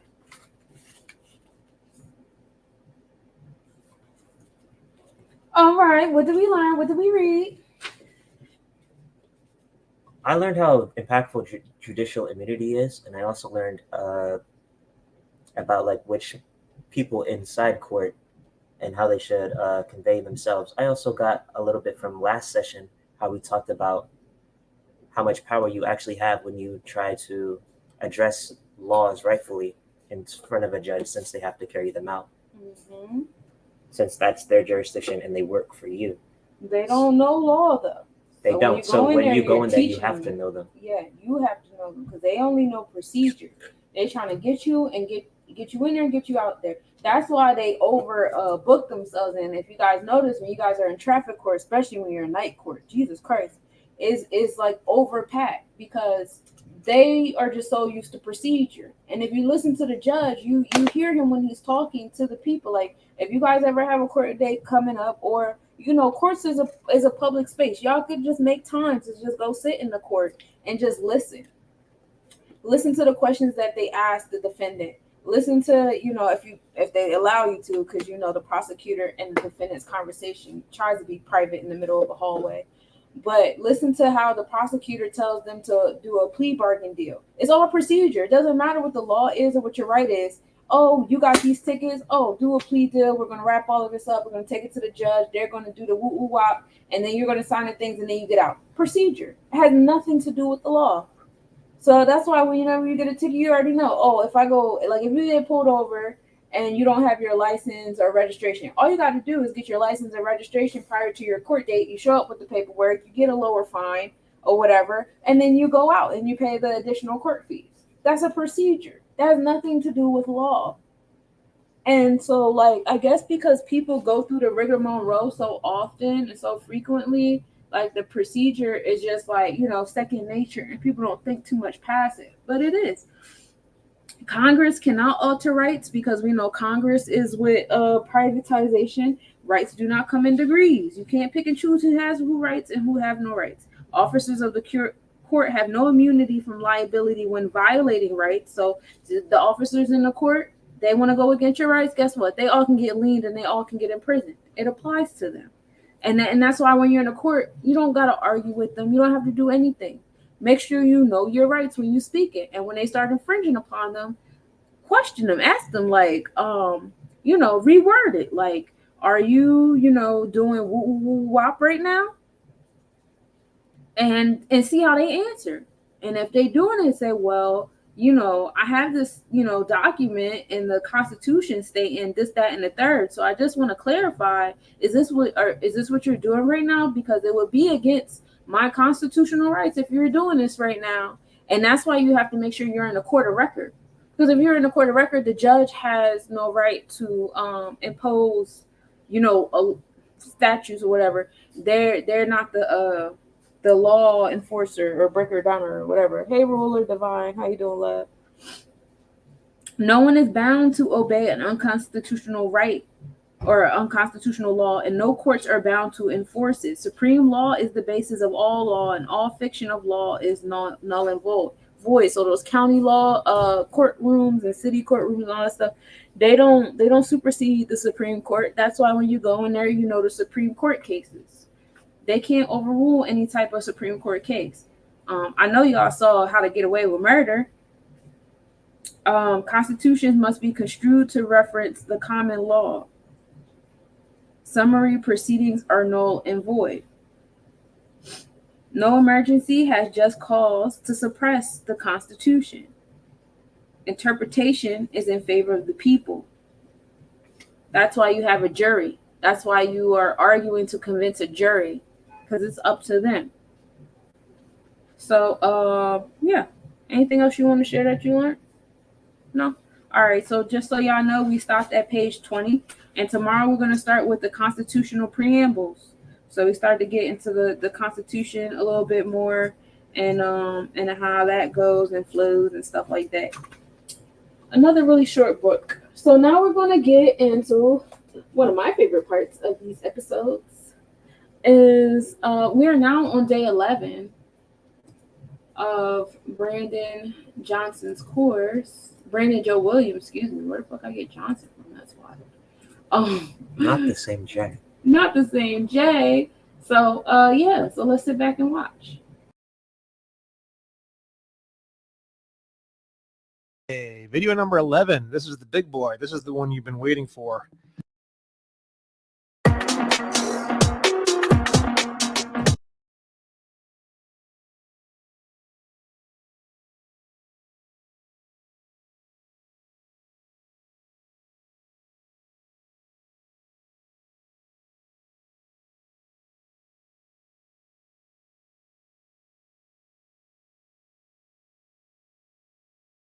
This is going to be a long one. It's going to be intense.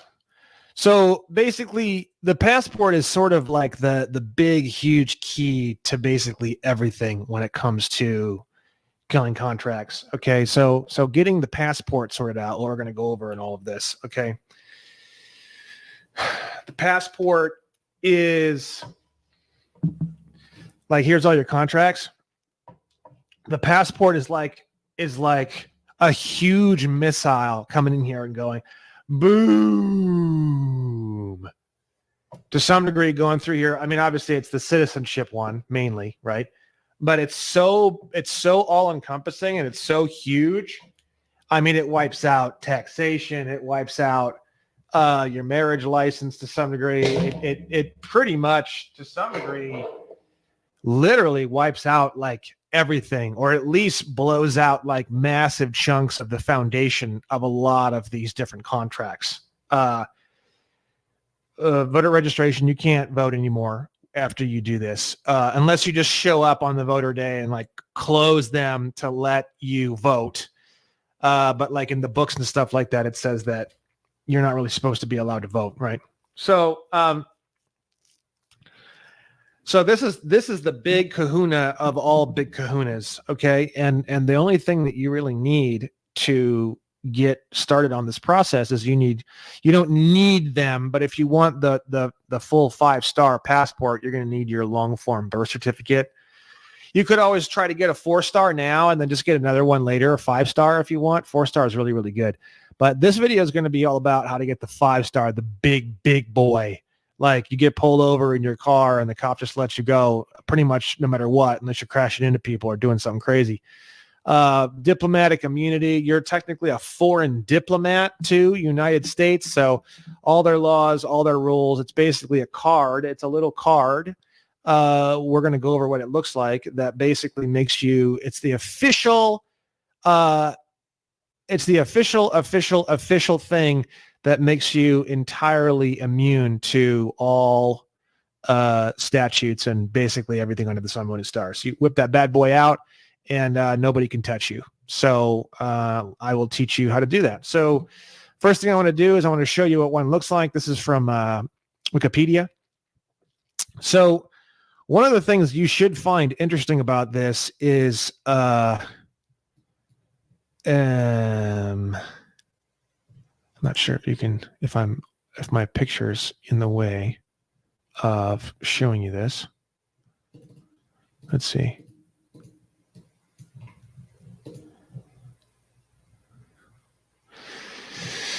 Anyways, you can find some pictures for yourself if you can't see this for some reason. On the bottom left, there's a string of numbers right here, and there's a string of numbers over here. And then on the back, oh my God, on the back, there's like 8 trillion strings of numbers. So you got to think to yourself, like, there's so many strings of numbers. There's a string of number here, the passport card info. There's a string of numbers down here, 1-102781-0. There's a string of numbers here, M-6131-821-07. There's a string of numbers here. I can't even tell if it goes up or down. 43309, and then maybe another string of numbers, W27S plus sign. And then on the back, there's a million different numbers, just so many fucking numbers. Back of passport card. Yeah. So here is an image that shows the back of a passport card.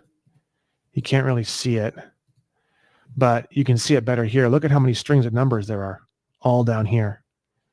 I, PUSA, C, 0300 numbers, and then less than 10, less than 30, less than B22, less than 49881, USA, and then there's another string of numbers, and then there's traveler, and then there's happy.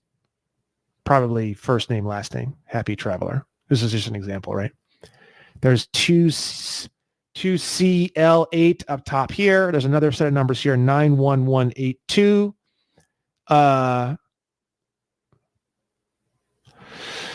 Valid for international land and sea travel between the United States, Canada, Mexico, and the Caribbean and Bermuda. Okay. this is the same number as the front, probably. This is the passport card number, right? But we can see here, there's 1, 2, let's say 3, 4, 5, 6, 7, 8 strings of numbers, probably something like that on a passport card. What do they all mean? Where do they all go? What are they all connected to? What kind of contracts are there? Very interesting. I haven't gone that far into researching all of this, but you can. Now, the main thing we're going to be talking about here is right here. I think you should be able to see my cursor. If not, for some reason, let's see. Can you see my cursor? Yes, you can. Okay, good. So right here, you see this little 1, 2, 3 stars. So this represents what kind of passport that you have, right? And the 4 and the 5 star is what we're going for. The 3 star is not impressive. I think the 3 star still means U.S. citizen. So the 4 and the 5 star are 2 different levels of state national, non-U.S. citizen state national, right? The 4 star, as far as I know, and again, you can't find this information anywhere, so call it a theory if you want. But as far as I can tell from mountains and mountains of research, the 4 star is a state national with a lower diplomatic immunity. The 5 star is a state national with a higher level of diplomatic immunity. So the 4 star is still a big jump up. 4 star is a whole hell of a lot easier to get than a 5 star. I have a 5-star passport, and I'm going to show you exactly how I did it in each individual step as best I can. If you don't understand this process or you don't understand anything as you're going along with this process, you should go straight to the grocery store, pick yourself up a nice girthy cucumber and jam it straight up your fucking ass, you stupid fuck. I don't care. I don't care. This course is free. I don't give a fuck. If you don't get it, turn off the course, go jam a cucumber up your ass. I don't know. Go to sleep on a park bench. I don't know. I don't care. So review the video again. There's going to be some other resources I'm going to show you. There's going to be all sorts of different things I'm going to show you. Your misunderstandings are not my responsibility. Again, as I described at the beginning of the course, if you do message me, like I said, it better be an offer for a whole shitload of money, because if it's not, you're getting fucking blocked and reported. So just being clear, don't waste my fucking time. Okay. You want me to help you with your passport? No problem. $40,000. You want to pay me $40,000? I'd be more than happy. I will literally polish your dick, grab onto it, and walk you through the entire process for $40,000. So more than happy to work for somebody out there. You know, that's $40,000 right now. I don't know where inflation is going to go. This is 3:40 p.m. on June 26, 2022. So you can just add to an inflation calculator between this point in time and wherever you're at, what $40,000 is, and that's how much it'll cost for me to hold your dick and walk you through the whole process. So if you'd like me to do that with you, please hit me up. Please send me a message. I'd be more than happy to help you get through this entire process and give you a nice big fat ass hard-on and a 5-star passport in the process. So what we're going to be doing is we're going to be going over, this is a U.S. citizen passport, these little 3 stars at the top. This is not good. You don't want this. This is pretty much worthless. Okay. The 4 and the 5 star is really what you want. I may be able to find you a photo of what one looks like. 3 star. Fuck. Here's one. $1,200, $5,000. I don't know what that is. So this is what a 5-star passport looks like. You see 1, 2, 3, 4, 5. That's exactly what mine looks like. You have the 5 stars at the top in the middle. That's what it's going to look like. Okay. When you get your passport back after doing this process correctly. Okay. Let's get into it. First, we'll go through the theory.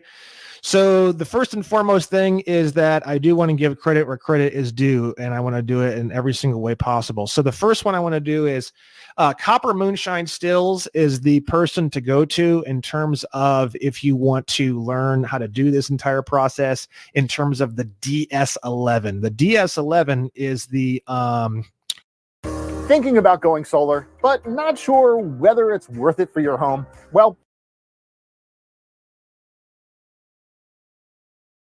application for a U.S. passport. This is the DS11. They've recently changed it, adding X gender. Again, if you only men and women have rights. So if you would like to get a state national passport and say anything besides men and women, it probably will fuck up your passport dramatically because only men and women have rights. So if you decide you want to put, non-binary shooting star on here, I don't know what's going to happen. There's a good chance that you might get a 5-star passport, but it might not do a whole lot for you. So just giving you the heads up on that. Again, you're welcome to do whatever you want. You're welcome to jam a nice fat cucumber up your ass or do anything else that you'd like to do. I'm not here to tell you what to do. So this is the DS11. You can download it for free off of the internet. You can download it and print it, and we're going to go through every single fucking box on this entire thing. It's going to take fucking forever.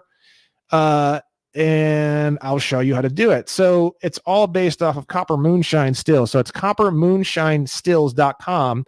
And then if you scroll down on the main site, he sells fucking Copper Moonshine Stills. He sells moonshine stills. If you go all the way down to the bottom, he has a link here on the left. It says beat the law, diplomatic immunity, state citizen passport, right? Now the link to that is on my resources page, and it's coppermoonshinestills.com/ID71.html. Okay. He says, I have little time, so please do not contact me about this information. If you don't understand it, then do not do it. Exactly. State citizen passport. Click here to download. Now this is cool. You click here and you actually can download an entire document that is an offline version of the entire thing, right? And it's got the laws. It's got theory. It's got all sorts of good stuff. You are below. You are not any of the below. It's got a lot of the stuff that we've already gone over in this course. It's got the birth certificate. It's got all sorts of good stuff. It's got nationality. It's got what the different passports look like. I mean, this thing is fucking awesome. So this is definitely something that I would recommend that you look over very, very thoroughly. And this is actually the portion that we're going to be doing together right now. So, okay. So let's see, is there any other theory that we need to go over? So this website here, this is travel.state.gov, and this is the U.S. Department of State Bureau of Consular Affairs. They're talking here about certificates of non-citizen nationality. The Department of State occasionally receives requests for certificates of non-citizen national status pursuant to blah, blah, blah. As the title indicates, only a person who's a non-citizen U.S. national, i.e. a U.S. national, but not a U.S. citizen, may apply for such a certificate. It's a relatively small amount of people that acquire U.S. nationality without becoming U.S. citizens. The particular statutes, which is this right here, this is 8 U.S.C. 1452, certificates of citizenship or U.S. non-citizen national status procedure, right? If you go down to section B, application to Secretary of State for certificate of non-citizen national status proof of oath of allegiance, a person who claims to be a national but not a citizen of the United States may apply to the Secretary of State for a certificate of non-citizen national status. Now, there are other types of statuses, like I said before, but they're all just smoke and mirrors. Basically, this is the one that you're going to want to go for. It's the state national, U.S. national, or state citizen. There's different ways of saying the same thing, right? Now, national, by definition, this one actually has an actual definition, which is impressive. You don't see an actual definition that often. The term national means a person owing permanent allegiance to a state, right? That's what the word national means in the actual U.S. code, okay? So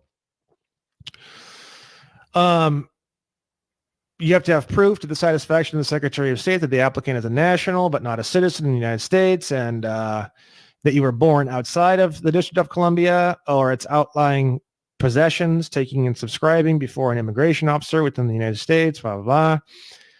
So this is the overall process here. It's talking about the process a little bit.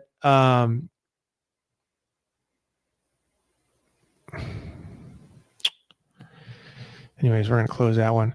Another thing that's really important to know before we get into this whole process, we do have the United Nations, which we all know that they're not really as great as they tout themselves to be, but they do have the Universal Declaration of Human Rights, which I believe, who wasn't it Teddy Roosevelt's wife that wrote this? I think who wrote? Anyways, I think it was Teddy Roosevelt's wife that wrote this, and then it got picked up by the UN.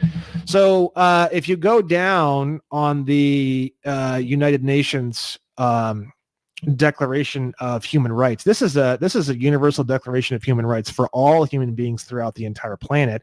If you go to Article 15, Article 15 says number 1 says everyone has the right to a nationality. And if you look, this is straight from the UN.org, Article 15, number 1, everyone has the right to a nationality. And then number 2, no one shall be arbitrarily deprived of his nationality nor denied the right to change his nationality. This is why I was telling you, these organizations, they literally are just sitting there waiting for you to send them documentation. This is not some big, huge fucking deal.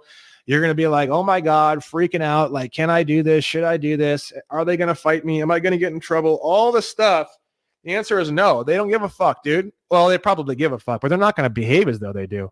It violates Article 15 of the Universal Declaration of Human Rights. And if by some weird thing you do have a problem with some of this stuff, you can use this and say, dude, like, I tell you what my nationality is. You don't tell me what my nationality is. And that's really how it actually works. You're telling the IRS your nationality and where you're located and where you're a resident, where you're domiciled, how much money you made from where you know, and then you think of like the Miranda rights, like when you get arrested, you always see on cops and stuff like that, anything you say can and will be used against you in a court of law. I mean, really, if you want to step back and think about all this stuff, you just talk too fucking much. You talk too fucking much and you don't ask questions about definitions of words, phrases, and terms. That's pretty much the full-blown ultimate breakdown of the reason why you're a slave and you have no rights and you're fucked, and the reason why you have to get a permit to carry a firearm in public, which is hilarious. So Article 15, everyone has the right to a nationality and no one shall be arbitrarily deprived of his nationality nor denied the right to change his nationality. So you can get your 5-star, and then the next week you can submit a new one and get a 2-star or a 3-star or a 4-star. And then you can submit another one the next week and get a 4-star. You can do whatever you want, whenever you want. There's nothing stopping you. Nothing at all. Okay. So, we already went over what national means. It means a person owing permanent allegiance to a state. It proves that you're in the state and you're living in the state, you're domiciled in the state, you're residing in the state, and it basically is the final blow of the evidence that proves that you're not living in the District of Columbia. Okay. You can still work for the District of Columbia. If you're a state national and you're working for the government, like let's say I was telling you in an earlier video, I'll teach you how to still pay privilege tax on money that you're making as a contractor for any sort of government contracts. If you're a defense contractor or something like that, you would become a state national. You would have the 5-star passport. You would kill off all your contracts, and then you would fill out a 1040 NR form. And what that is that's a U.S. non-resident alien income tax return form. This is it right here, 1040 NR, right? Now the 1040 NR is, yo, broski, I'm a foreign entity to you. But you and I are doing some business together as foreign entities, and as per your laws, which I believe it's the truth, I believe if you're a foreign entity and you're making money for, I don't really know that one. You're going to have to look for yourself because no accountant's going to be able to help you with this. You're going to need to do your own snooping, but I believe possibly you may, if you're contracted to work with the federal government, depending on what area you're working with them in, I believe, I could be wrong on this, but I believe that would be considered privileged income, and you would have to file a tax return on that, and it would be a 1040 NR. A 1040 NR keeps you uncontracted. So you're not saying I'm a U.S. citizen. You're saying I'm a foreign entity, but I'm making money working for United States, right? And I want to pay the taxes on that income that I'm getting from United States. You may want to call them and ask them. You may want to. I don't really know. This is so kind of far beyond anything I've experienced. I'm just kind of trying to make this course kind of evergreen and try to answer as many questions as might come up. So let's say you're a police officer. I do believe if you're a police officer, technically you are working for the federal government because you're working for City of Los Angeles, which is a sub corporation of United States. So you're actually working for Washington, D.C. Let's say you're contracting with the police department or something like that. You may want to check into this because you may have to file a 1040 NR. I don't really know all the details on that, but I'm just trying to spark your curiosity, spark your interest a little bit on that. That way you're kind of tracking. Okay. So, so look at this. This is really important. Section 308 of the INA, which is the Immigration and Nationality Act, INA, right? Says it confers U.S. nationality, but not U.S. citizenship on persons born in an outlying possession of the United States or born of a parent or parents who are non-citizen nationals who meet certain physical presence or residence requirements. Now, born of a parent or parents who are non-citizen nationals. This is why on the DS-11 form, it asks you, parents, is your one parent a U.S. citizen? Yes or no? Is your other parent a U.S. citizen? Yes or no? Is your spouse a U.S. citizen? Yes or no? Now, just like your boy says on Copper Moonshine Stills, I don't even know his name. The most important thing you're going to do on this entire process, by far, is you're going to put no on both of those lines for see, most important, check off no to U.S. citizen. No. The U.S. citizen part is the most important part of this whole thing. Placing a yes in any of these boxes will instantaneously give you a 3-star passport or below. The only way you can get access to the 4 or 5-star is by placing no. There's a bunch of other shit we're going to do too, but it's not as important as placing no. And that comes from the Immigration and Nationality Act, Section 341B, as in boy, of the Immigration and Nationality Act. And again, that talks of is born of a parent or parents who are non-citizen nationals. Okay. When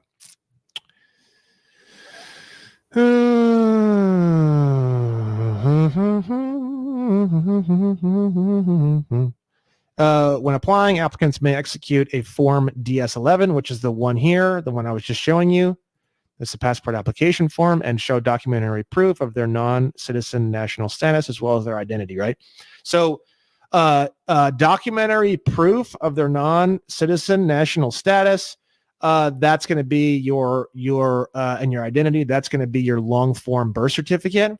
And then I used my driver's license when I went in to get my passport.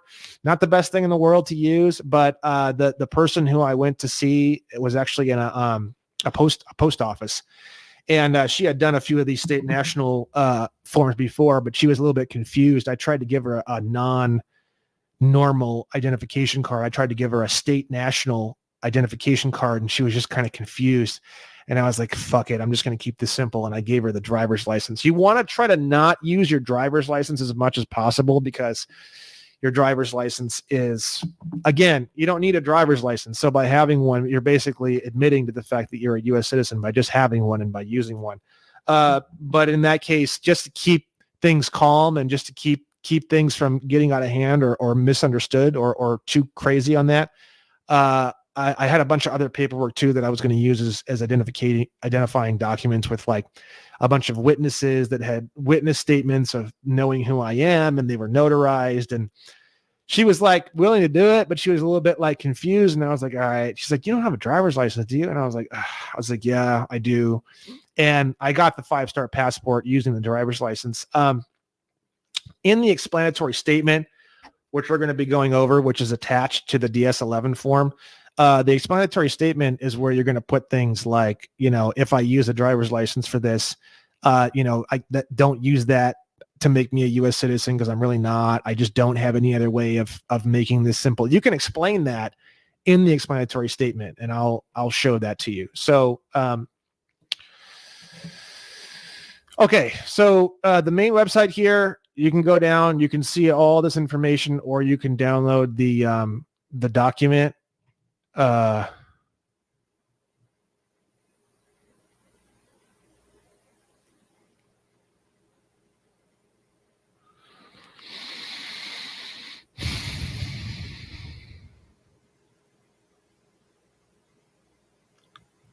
Let's see here.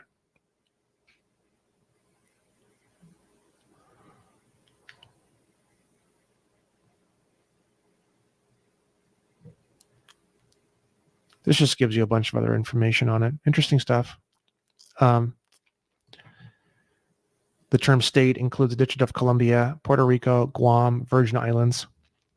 Those are the territories, I believe, of United States, which is the District of Columbia. Anyways, we're going to close this now. And we'll go ahead and, do we need this one? I don't think so. We'll close that one. Okay.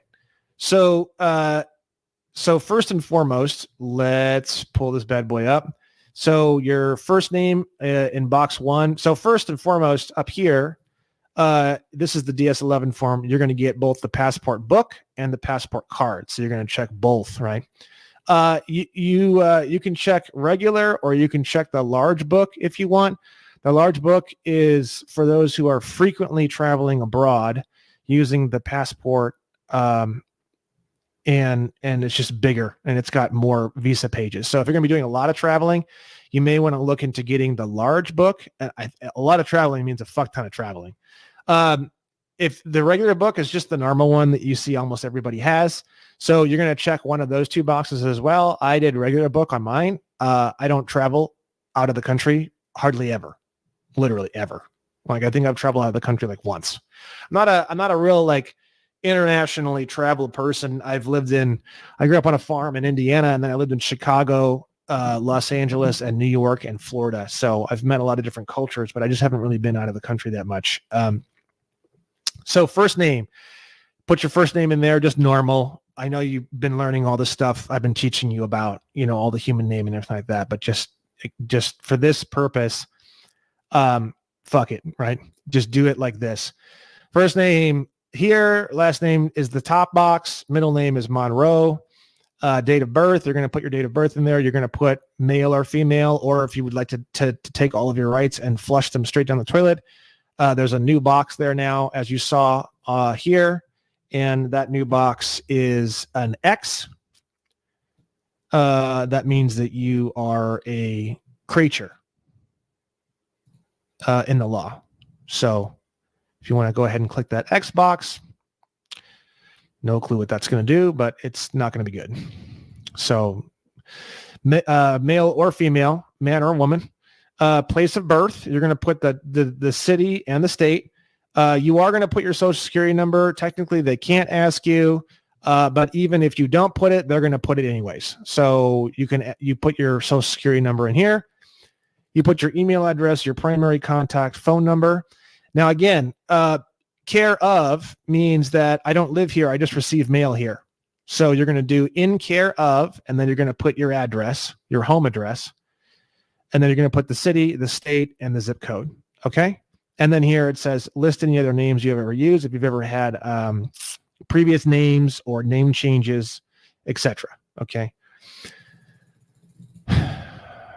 You do not write anything in this area. You don't sign anything. You don't mark anything. You don't fold the paper. You don't do jack shit. This is specifically for the passport office or for the postal office. Now, there's guys like David Straight and a lot of other guys that are teaching a lot of this information. They say to go straight to the main passport center, not to make an appointment and go to the post office. I live in Los Angeles. I went to a very, very high traffic passport post office. And I went in and there was a lovely Asian woman, and she tried to get me to do what's called the DS-82, which is a different form to basically just renew an expired passport. And I said, no, I said, I'm changing the type of passport that I have. And she's like, no. She's like, you need to do a DS-82. And I was like, I'm not doing a DS-82. I'm doing a DS-11 because I'm changing the type of passport that I have. And she had no fucking clue what I was talking about, right? And I was just like, listen, I'm not doing a DS-82. It's not happening. Oh, you need to do a DS. We went back and forth probably 5 times. And then finally she realized there's no fucking way I'm doing a DS-82, not a million years. And she said, you need my boss. You need my boss. I said, yeah, take me to your leader. And she took me to this amazing black lady who had been there for, 16 years. And I laughed so fucking hard because she goes, oh, she said, state citizen. She says, without prejudice, right? And I was telling you, dude, like, I was really nervous because it's just like you feel like a 007 agent when you're doing some of this shit. I laughed so fucking hard. So without prejudice is the way you sign, right? So she's like, oh, I've had a few people over the years come in and get these. And she recognized what it was, but she recognized it based off of the signature line. And some people were writing without prejudice. And for some reason that was like, without prejudice, right? She's amazing. I laughed so hard. So as he says here, you don't underline anything. It says here, I declare under penalty of perjury the following. Number 1, I am a citizen or non-citizen national of the United States. Obviously, it sucks because you're basically saying you're kind of both or either one or whatever, right? They don't separate it out. From what I've read and what I've studied, a long time ago, they actually had a little selection boxes where you could actually select which type of citizenship status that you actually wanted. And you can actually just checkbox state citizen. And it was that easy. Well, now they make it a lot more complicated. Do not underline it. They will deny you. That's what Copper Moonshine still says here, right? And Copper Moonshine Stills, if you go back to his website, you'll see here, passport information updated 12/20/2019. There might be another update at some point. So you should check this out if you're doing this and it's a long, long time period from now. Again, this is June 26, 2022. There's so many people doing this shit right now, and it's getting so crazy and so hot with all the craziness in the world and the vaccines. By the way, when you're a state national, all this vaccine shit, none of it applies to you at all whatsoever. None of it. Nothing. So if you want to get your kids away from having to get vaccinated, if you want to get yourself away from having to be vaccinated, you do this process. They could pass all sorts of laws and they could pass shit that puts you in jail if you're not vaccinated, blah, blah, blah. It won't have anything to do with you. So you're completely outside of all of those statutes, and those statutes have absolutely nothing to do with you whatsoever on the state level as well as on the federal level. So this is how you protect yourself. Again, if you're not hurting anyone. Now, if they want to get real fucking crazy with the whole vaccine thing, and let's say you get sick and then you go in public and somehow they can trace it down to because you were sick and because you were in public, you got other people sick. Technically, that could be a violation of common law. So again, if you are going to be doing this kind of thing, you need to keep in mind all the time, the statutes and the government and the state government, they're sitting there and they're like a vacuum. Okay. They're trying to suck you in all the time. Right. If you do something that affects other people negatively or harms other people or harms their property, you're putting yourself at risk of being sucked back into the system. So keep that in mind.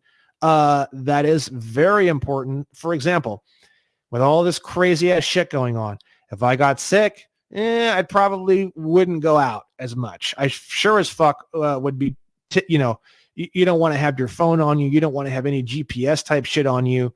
You don't want anything that would tie you down to a location where they would have evidence that you harmed other people in any way, shape, or form. A little bit overboard, but I'm just kind of giving you the idea.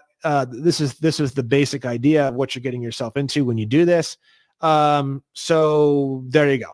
So moving on, we have after getting this passport, avoid traffic tickets and do not pay property taxes. So he says do not pay property taxes here, right? I'm gonna teach you in a later video how to create what's called an allodial title for your property. He says here, don't pay your property taxes. I don't know about that. I know for a fact that once you create a superior title for your property, which I'm going to teach you how to do, you will never have to pay property taxes again. He's saying here, when you get this, you don't need to pay property taxes anymore. I don't know about that, but whatever. Go for it. If it's something you want to do, go for it. Just uncontract yourself with your county and stuff like that as best you can. An allodial title, which we're going to go over in a later video, that's how you fully uncontract your property from the state, from the county, from everything. And then at that point, you no longer need permits to do anything with your property, and you no longer need to pay property taxes. And the government entities and the police, they need written approval to come on your property. Otherwise, they can literally be shot or attacked legally.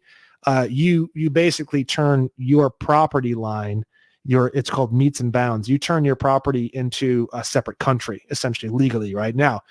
There's a bit of an issue with that too, though. Like, for example, sewer hookups and things like that, and where the city kind of links into your property and the electrical poles and stuff like that.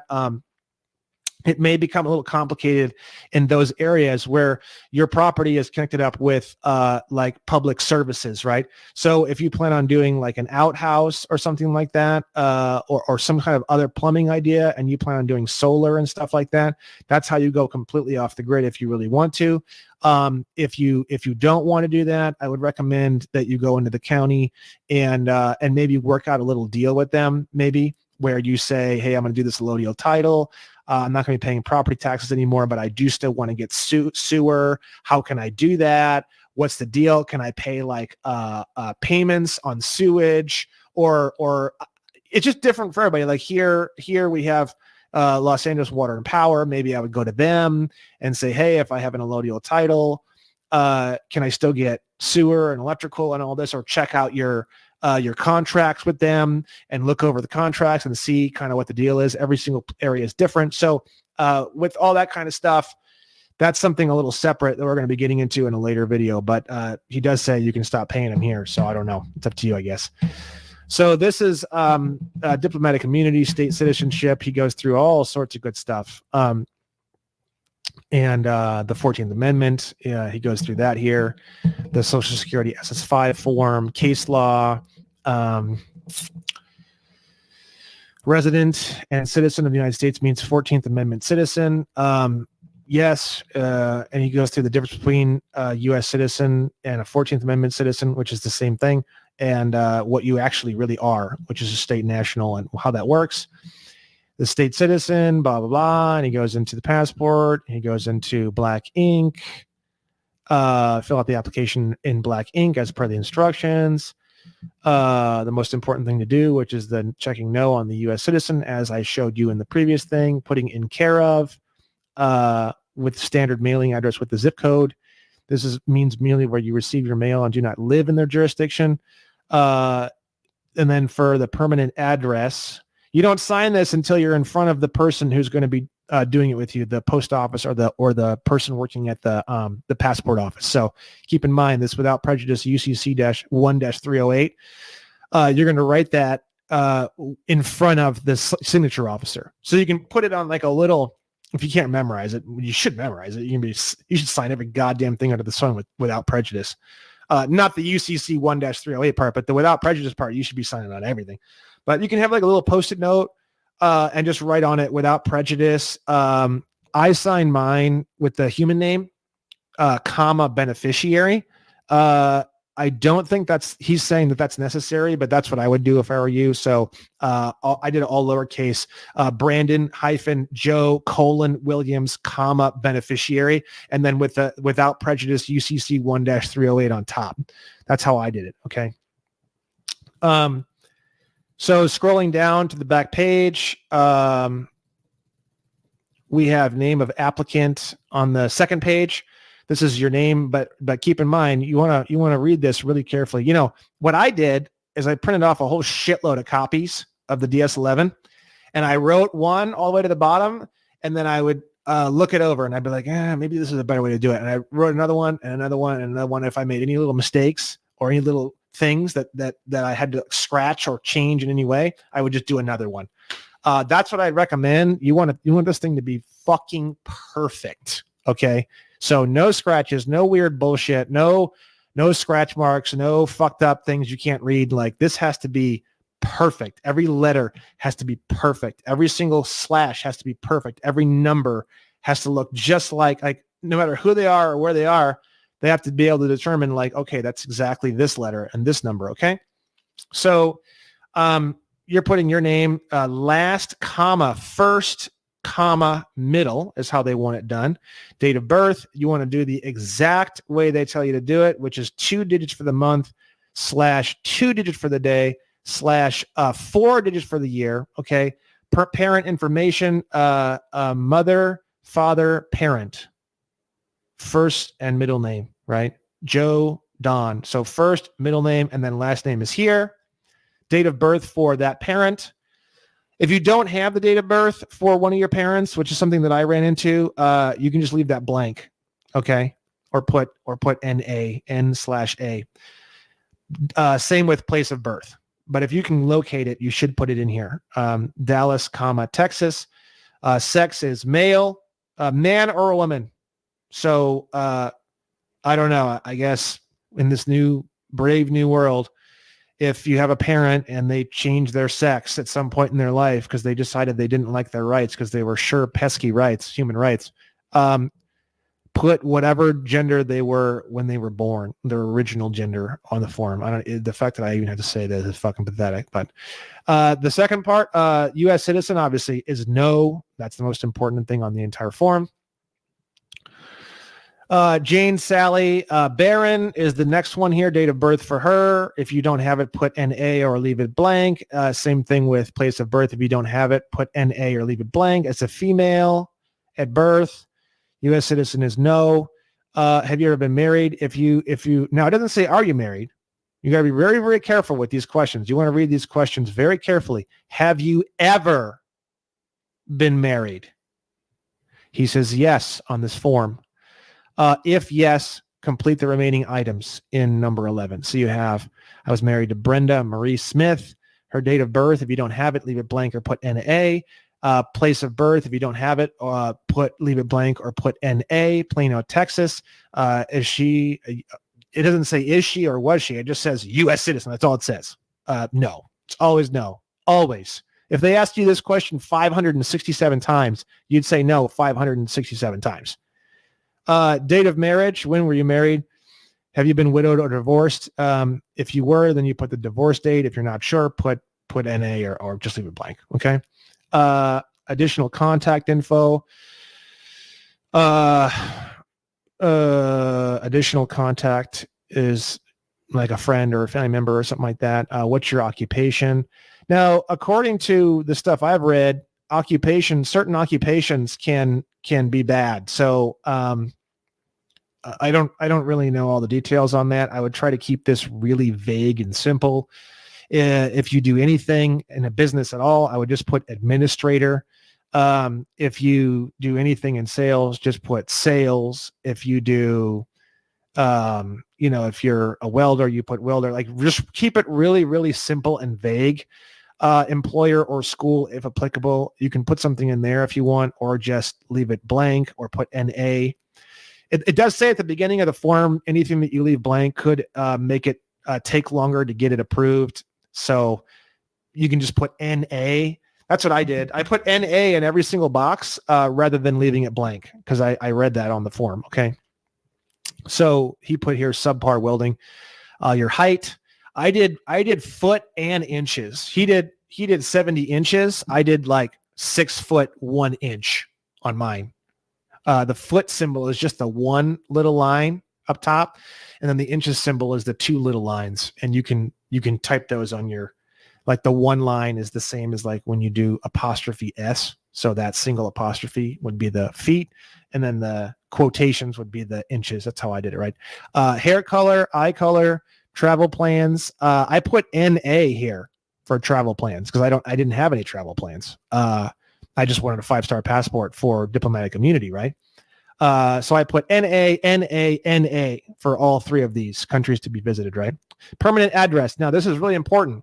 Again, you don't want to put anything in here that would trick you into winding up in the jurisdiction of the District of Columbia, right? So you put in here rule-free delivery. It means you do not live in the District of Columbia or any fictional area. Fictional meaning incorporated. Incorporated means fiction. It means bullshit. It means fake law, law manufacturing, artificial. That's what it means. Fictional. Okay, it is fictional.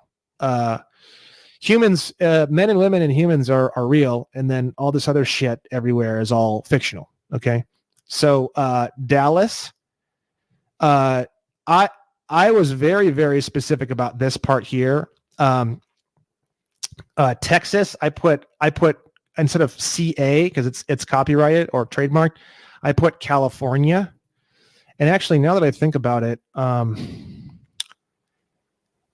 just to go back a little bit, now that I think about it, on place of birth, I did mine a little differently. Now that I think about it, I think on place of birth for both of my parents, I put Indiana unincorporated, or I put America unincorporated. I'm not sure that's really going to matter a whole lot, but that's what I did on mine, just as a little side note. I did get a 5-star passport, but a lot of other people have too. So rule-free delivery, Dallas, Texas, I would strongly recommend you write out your entire state here. It's going to look kind of sloppy. You're going to start like for New Jersey or some of the like longer words, like California. I wrote it like kind of at an angle. So I started here and I did California, and I went all the way across, diagonally across the box. I just think it's better. And then all zeros for the zip code, 00000. Right? Emergency contact, Brenda Marie Smith, whatever, Dallas. Now this one you can write whatever you want because this isn't about you and where your residence is. So this one's not risky to type the 2. You just do CA. I think on mine I wrote California out entirely, but whatever. On this one, it doesn't really matter. I'm trying to get you to actually understand all this stuff and not just like mechanically go through all this shit. Because again, if you don't understand all this stuff and you're just mechanically going through all this, it's risky. Because if they ever challenge you in any way and they realize you don't know shit, I wouldn't want to be in that situation if I were you. You don't need to know everything under the sun, moon, and stars. I think everything in this course is pretty much everything you're going to need to know to stand on your own 2 feet to some degree. So relationship as wife. Have you ever been issued a U.S. passport book or passport card? Now this section here, I did yes on mine. I had never had a card before, but I had a book. So I said yes. And I dug my book out from my thing and I put my name as printed in the book. I put my passport number from the old book and I put my issue date from the old book. It was expired. And and then status of your most recent passport book, I put submitting with application. So you're sacrificing and giving up your old book with the new DS11. And then they take the old book, they destroy it. Actually, it's funny. They actually sent it back to me after they gave me my 5-star. They sent me back my old passport too, now that I think about it. So that's kind of funny. So you're submitting it with the application. Okay. If you lost it or it was stolen, or if it's in your possession, but you're not sure where it's located, like in your room or maybe in your bags, but it's expired, you have those 3 selections here too. Stolen, lost, in my possession, if expired, right? Do not write below this line for issuing office only. Interesting stuff. Take a look. We have birth certificate, SRCR. What do these things mean? Natural, citizen, naturalized, maybe, certificate, USCIS, USDC. That's the United States District of Columbia. Report of birth, file place, passport. Look at all these symbols. This is all just a tricky way of them knowing, kind of what it is and not telling us, right? Same thing up here. You have the first page. You have a D, an O, an S, an NFR. I don't know what all that means. Maybe you could ask them. You have that one. There's nothing really too interesting there. It doesn't look like. What is this? Let's see. Anyways, so that covers the DS11. Just to come back to me for a moment. So that's the DS11 form. That is the application. Now, if you do that entire application the way I just described to you, which is from Copper Moonshine Stills, even if you do nothing else at all, and you don't attach a long form birth certificate, and you don't attach an explanatory statement, and you do like literally fucking nothing else at all whatsoever, you can submit that bad boy in, and you should get a 4-star passport just off that alone, right? If you want to do that, you can do that. That is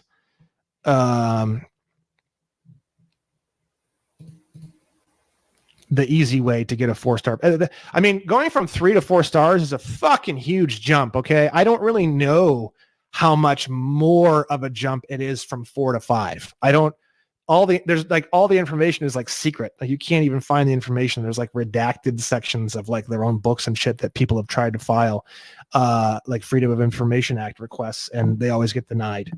So, how much of a jump is there between the 4 and the 5? I don't really know. But if you're like, damn dog, like I want like the fast track, like with the revocation of election, when you were talking about that Form 56 and it was easy and cheap and free, boy, I want some more of that shit.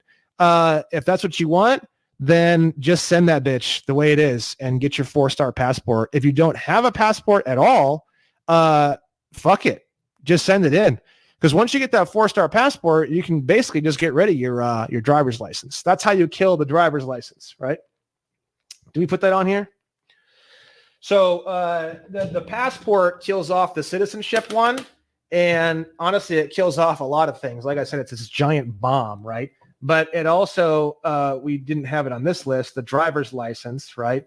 It also kills that contract as well. Now, you can still have a driver's license. You need a driver's license to like rent cars and stuff like that. So you can still have a driver's license. You just don't necessarily need it for traveling purposes, for non-commercial, private, if you are driving to a location of which you're going to be doing business, you're not actively in the actual active commerce at that moment when you're driving that vehicle. If you are getting paid and someone says, I'll pay you $50 to go and pick up a bunch of tools and bring them back to me, that's a bit tricky, right? you're better off wording that contract in a way where it's like, it doesn't have anything to do with traveling or moving or moving objects through an automobile for money, right? Anything you can do to get away from the fact that you are involved in commerce at the moment you're driving your vehicle. As long as you stay away from that, you can use the passport for all traveling purposes. If you are an Uber driver, if you are a big rig driver, if you are transporting things for money and it's like obvious, if you're using a company vehicle, any of these things that would place you directly and exactly inside of commerce, you can't, you have to have a driver's license. Okay. So, with that said, now we're going to cover the explanatory statement. Okay. Now I bought this explanatory statement from James Lovett, and I, edited the fuck out of it, but basically this is his deal, and you should buy a copy. Yesterday, I think it was, we were trying to go to his website and we couldn't get it to load. So if for some reason his website's down, there we go. Boom. Yeah, boy. Oh, wow. He did a bunch of upgrades on the colors and shit. That's probably why it was down. Here's your boy. So I hope he doesn't get too pissed if he ever sees this, because I'm gonna show. But I made a lot of adjustments to this document. So I hope that he is happy with that. And if for some reason his documentation or something happens to his website or something like that, or I don't know, I may at some point in time place my explanatory statement on my website. But for right now, this is what I would like to do. I'd like to support James. Great guy. He's helped me a lot. I would recommend that you go onto his website. You go to the files section. You scroll down and you're going to see explanatory statement master combo. He has like a short version of the explanatory statement, and he has a master copy, which is like 15 pages. That's the one that I bought and used.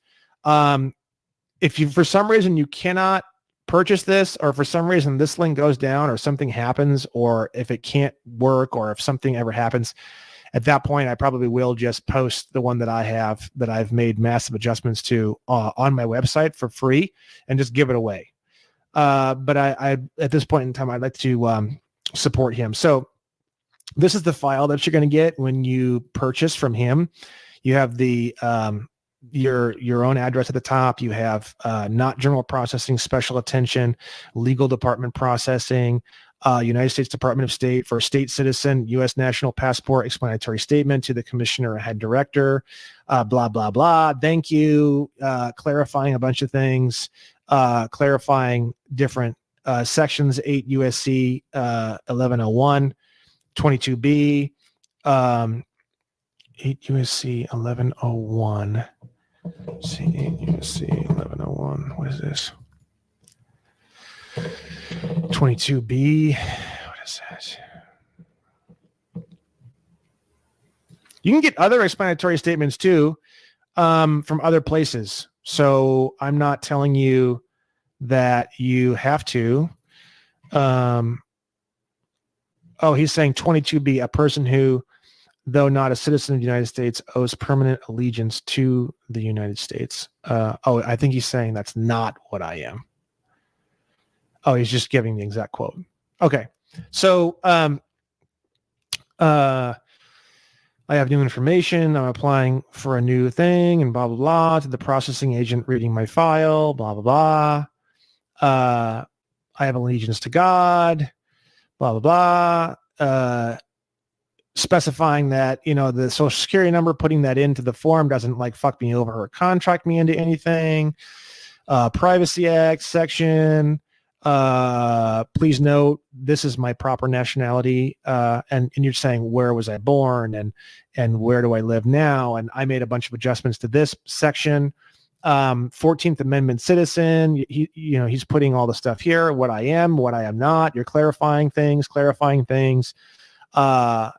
Lots of quotes, case law, Supreme Court documentation, being in Indiana in. Is this? Let's see here. 28 USC. Let's see this one here.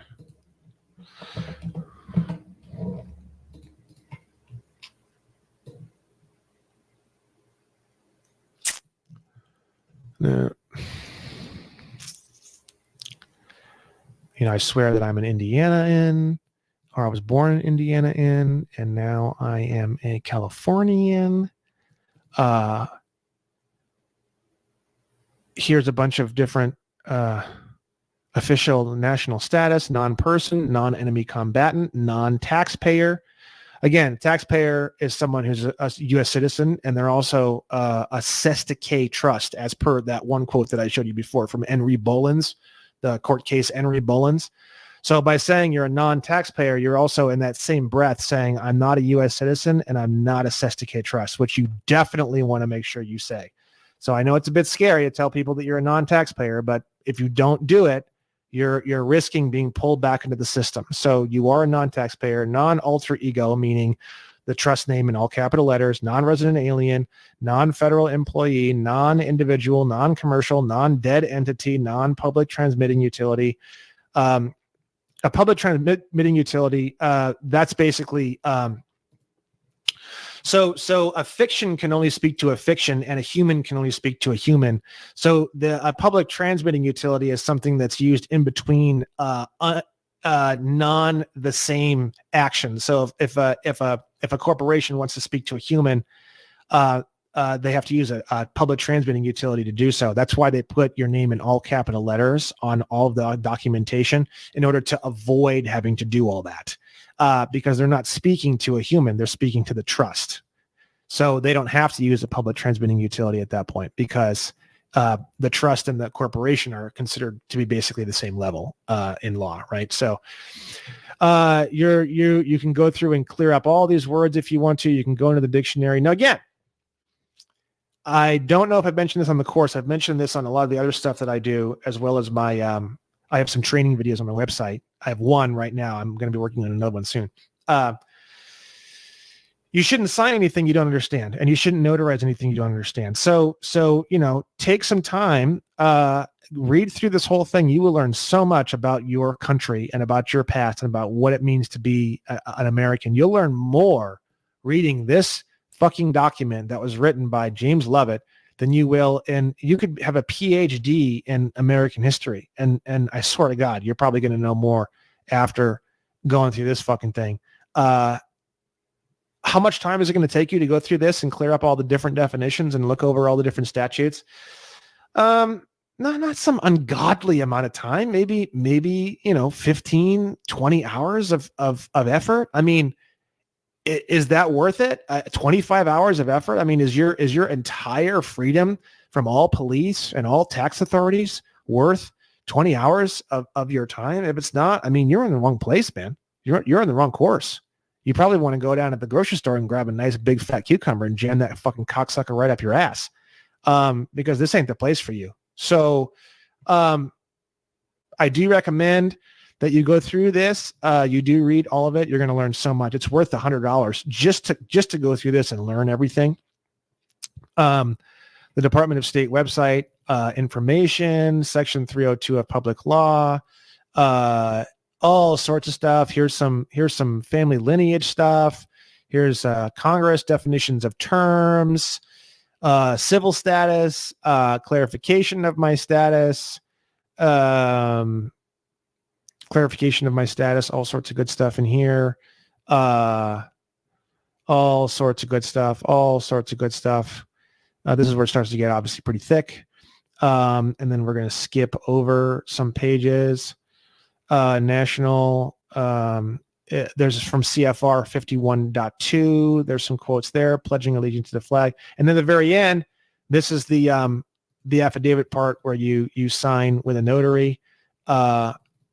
stating the fact that, this is under, I swear, my allegiance to the de jure state of California, and the United States of America Republic.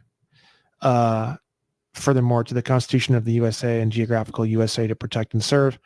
And then you sign in front of a notary, and then the notary places the seal. Okay. This is what I did. So this is what an explanatory statement looks like. I skipped a bunch of it because I don't want you pausing the video and taking it. I would like you to support James Lovett. Great guy. Would like to see him. You can buy all of his documents. I think he has a whole package deal. You can buy all of his documents for cheap, maybe $600. I consider that to be nothing compared to what you're getting. You're getting everything under the sun, moon, and stars. So again, blacksite32.com. He has a ton of really great YouTube videos as well. You can type his name into YouTube, James C. Lovett. I want to give you this book for free. It contains the exact roadmap that you can use to start a... I believe it's his name, right? James C. Lovett. Yeah, James C. Lovett, right? The Bad Wolf. In all honesty, he has a lot more to offer, but I like Christopher Hauser's stuff more. I think it's more engaging and has more depth to it, and he's just more of a fucking wild, crazy man. James C. Lovett is definitely a little more conservative. He's definitely a little more chill. He's a lot less combative, which I do like about James C. Lovett a lot. Christopher Hauser in his earlier videos is very combative, and then he sort of chills out throughout the videos to the end of the videos, right? So I do recommend the master combo. And then if you do want to get the full package, what is it? Let's see here.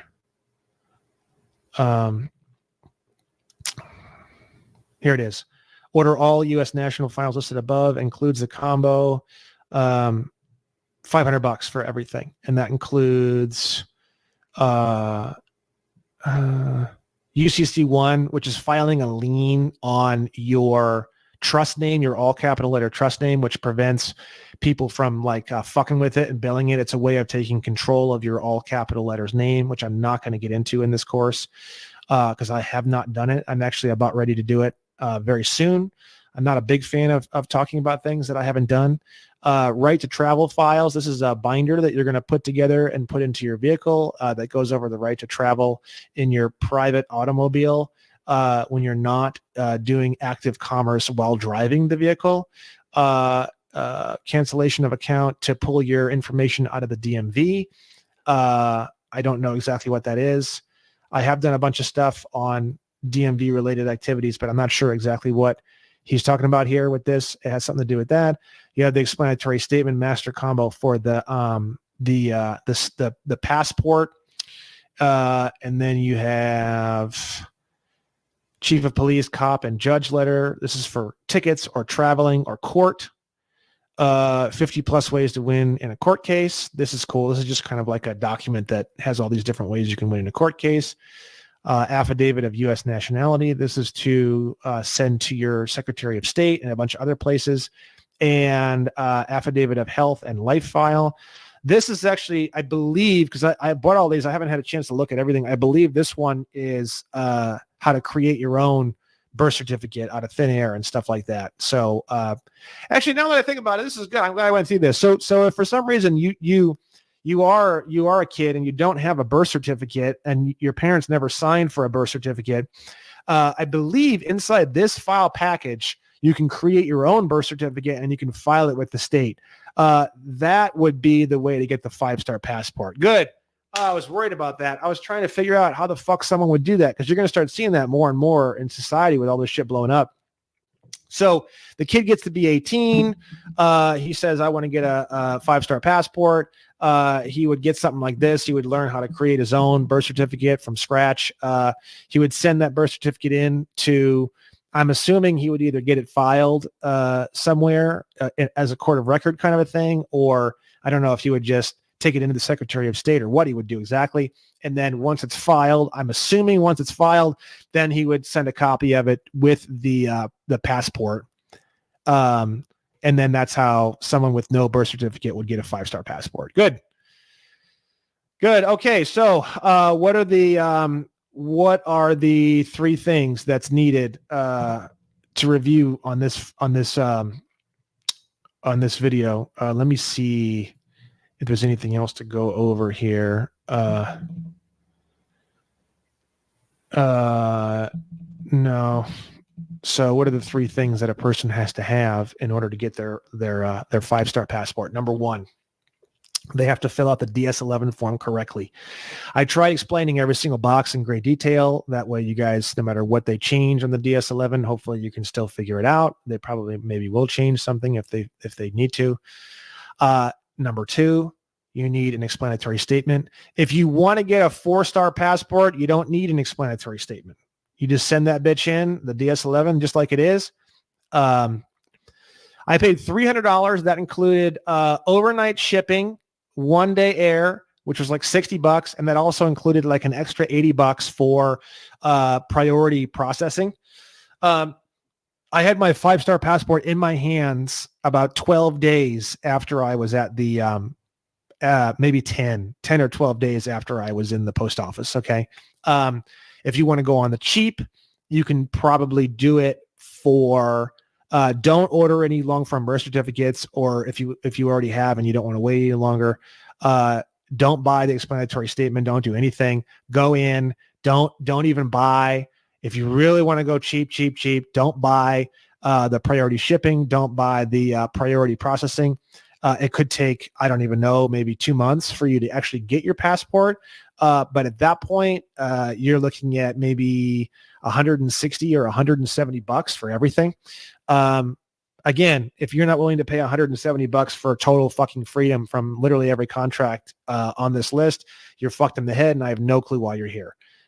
So yeah, if you have the money, I wanted everything. I wanted everything as fast as humanly possible. There is one other thing I could go over with you, I suppose. If you live near a passport center, you can purchase a flight to an international location, like Russia or any place out of the country, ideally someplace you can't drive to. That way it's like really, really obvious that you need a plane. Let's say you book something for like 3 weeks out or like 2 weeks out. And then you print off the receipt of the flight you just booked and then just cancel the flight. If you have that receipt and it says that you need to fly somewhere in like 2 or 3 weeks, you can call up the main passport center and you can get like a same day or like right away emergency appointment. And you can take in the DS-11 and do all the same shit. You can give it to them and they'll give you the passport like the same day or the next day or something like that. So, cause when I booked for my passport appointment, it was like 3 or 4 weeks out. So if you don't want to wait that long to get your passport, that's kind of like a secret backdoor way, but you would need to live near some kind of major passport center or be willing to travel to one. And again, David Straight recommends that you go straight to the passport center, that you do not go to the post office. I mean, I had success in the post office, so whatever. You know, there's a chance that you may spend $160 and then you only get a 3-star for some weird fucking reason. I don't know. If that happens, I would do it again, but at a different location if you can. I know that sucks because you just wasted $160, but again, for total fucking freedom, it's not a big deal. I wouldn't freak out and like try to, I don't know. I would just pay the money and just do it again. Now, if you pay the money and you do it again, it's still fucked up and you're 100% sure you did it all right. At that point, I'd probably give them a call or go to a main passport center and be like, look, like I tried to fill this out in this way and I'm just not getting the kind of passport that I've never heard of any of these kind of problems coming up. So I don't think it'll be a problem for you, but okay, that's it for the passport video. I think I've covered everything I want to cover. You will get the book. You will get the there is actually one more thing. I did the 5-star, so I submitted the long form birth certificate. I submitted my old passport, which isn't required, but that's how I did it. I submitted the explanatory statement. Now they send you back your old passport. They sent me back my old passport. They sent me back my certificate of live birth. They sent that back to me. They did not send the explanatory statement back to me. So the cool thing about getting that master file is I believe they actually file that document in your main file. And it's like that affidavit, that big, bad, sexy, bad wolf, James C. Lovett explanatory statement is filed in your file. So it's like, that thing is powerful. I think that thing clarifies your situation and your birth and everything up and down, left, right, and center. So that is a beautiful thing to have filed in your file. And that is a massive level of protection for any sort of challenging of your nationality or anything like that in the future. But again, no one's going to challenge your nationality. Like, I'm telling you, like you think that in your head, but it's just like, that's not how it works. They're sitting there chilling, cucumber in ass, coffee in hand, just taking people's documents and updating their shit on the computer. That's all they do. That's all any of these people do. So there's no reason to be combative. There's no reason to really do anything except just quietly and calmly kill off your contracts, change your status. When we say change your status, this video, the revocation of election video, and this video is the first, the main huge section of changing your status. Once you do the revocation of election, we've already gone over that. And once you do this passport process, you are really pulling out of the matrix big time. I mean, you are massively in a whole nother category of human. I mean, whether it's a 4-star or a 5-star doesn't even matter. 5-star is obviously bigger and huger and more awesome and better. But even if you just did the Form 56 and the 4-star passport, even if you just did it like that, oh my God. I mean, you're talking massive increase in status, humongous. Like I said before, if you're African descent, if you're Black, oh my God. I mean, you just those two things alone. I mean, you are just slamming into the stratosphere in terms of status and stuff like that. So, whatever's best for you, whatever matches your pocketbook, whatever it is that you want to put the time and effort into. I think I've broken everything down pretty good, given you a lot of options to do this the easy way or the hard way in both respects. And I will see you at video number, this was video number 11, right? Yeah, this is video number 11. And I'll see you at video number 12. See you soon.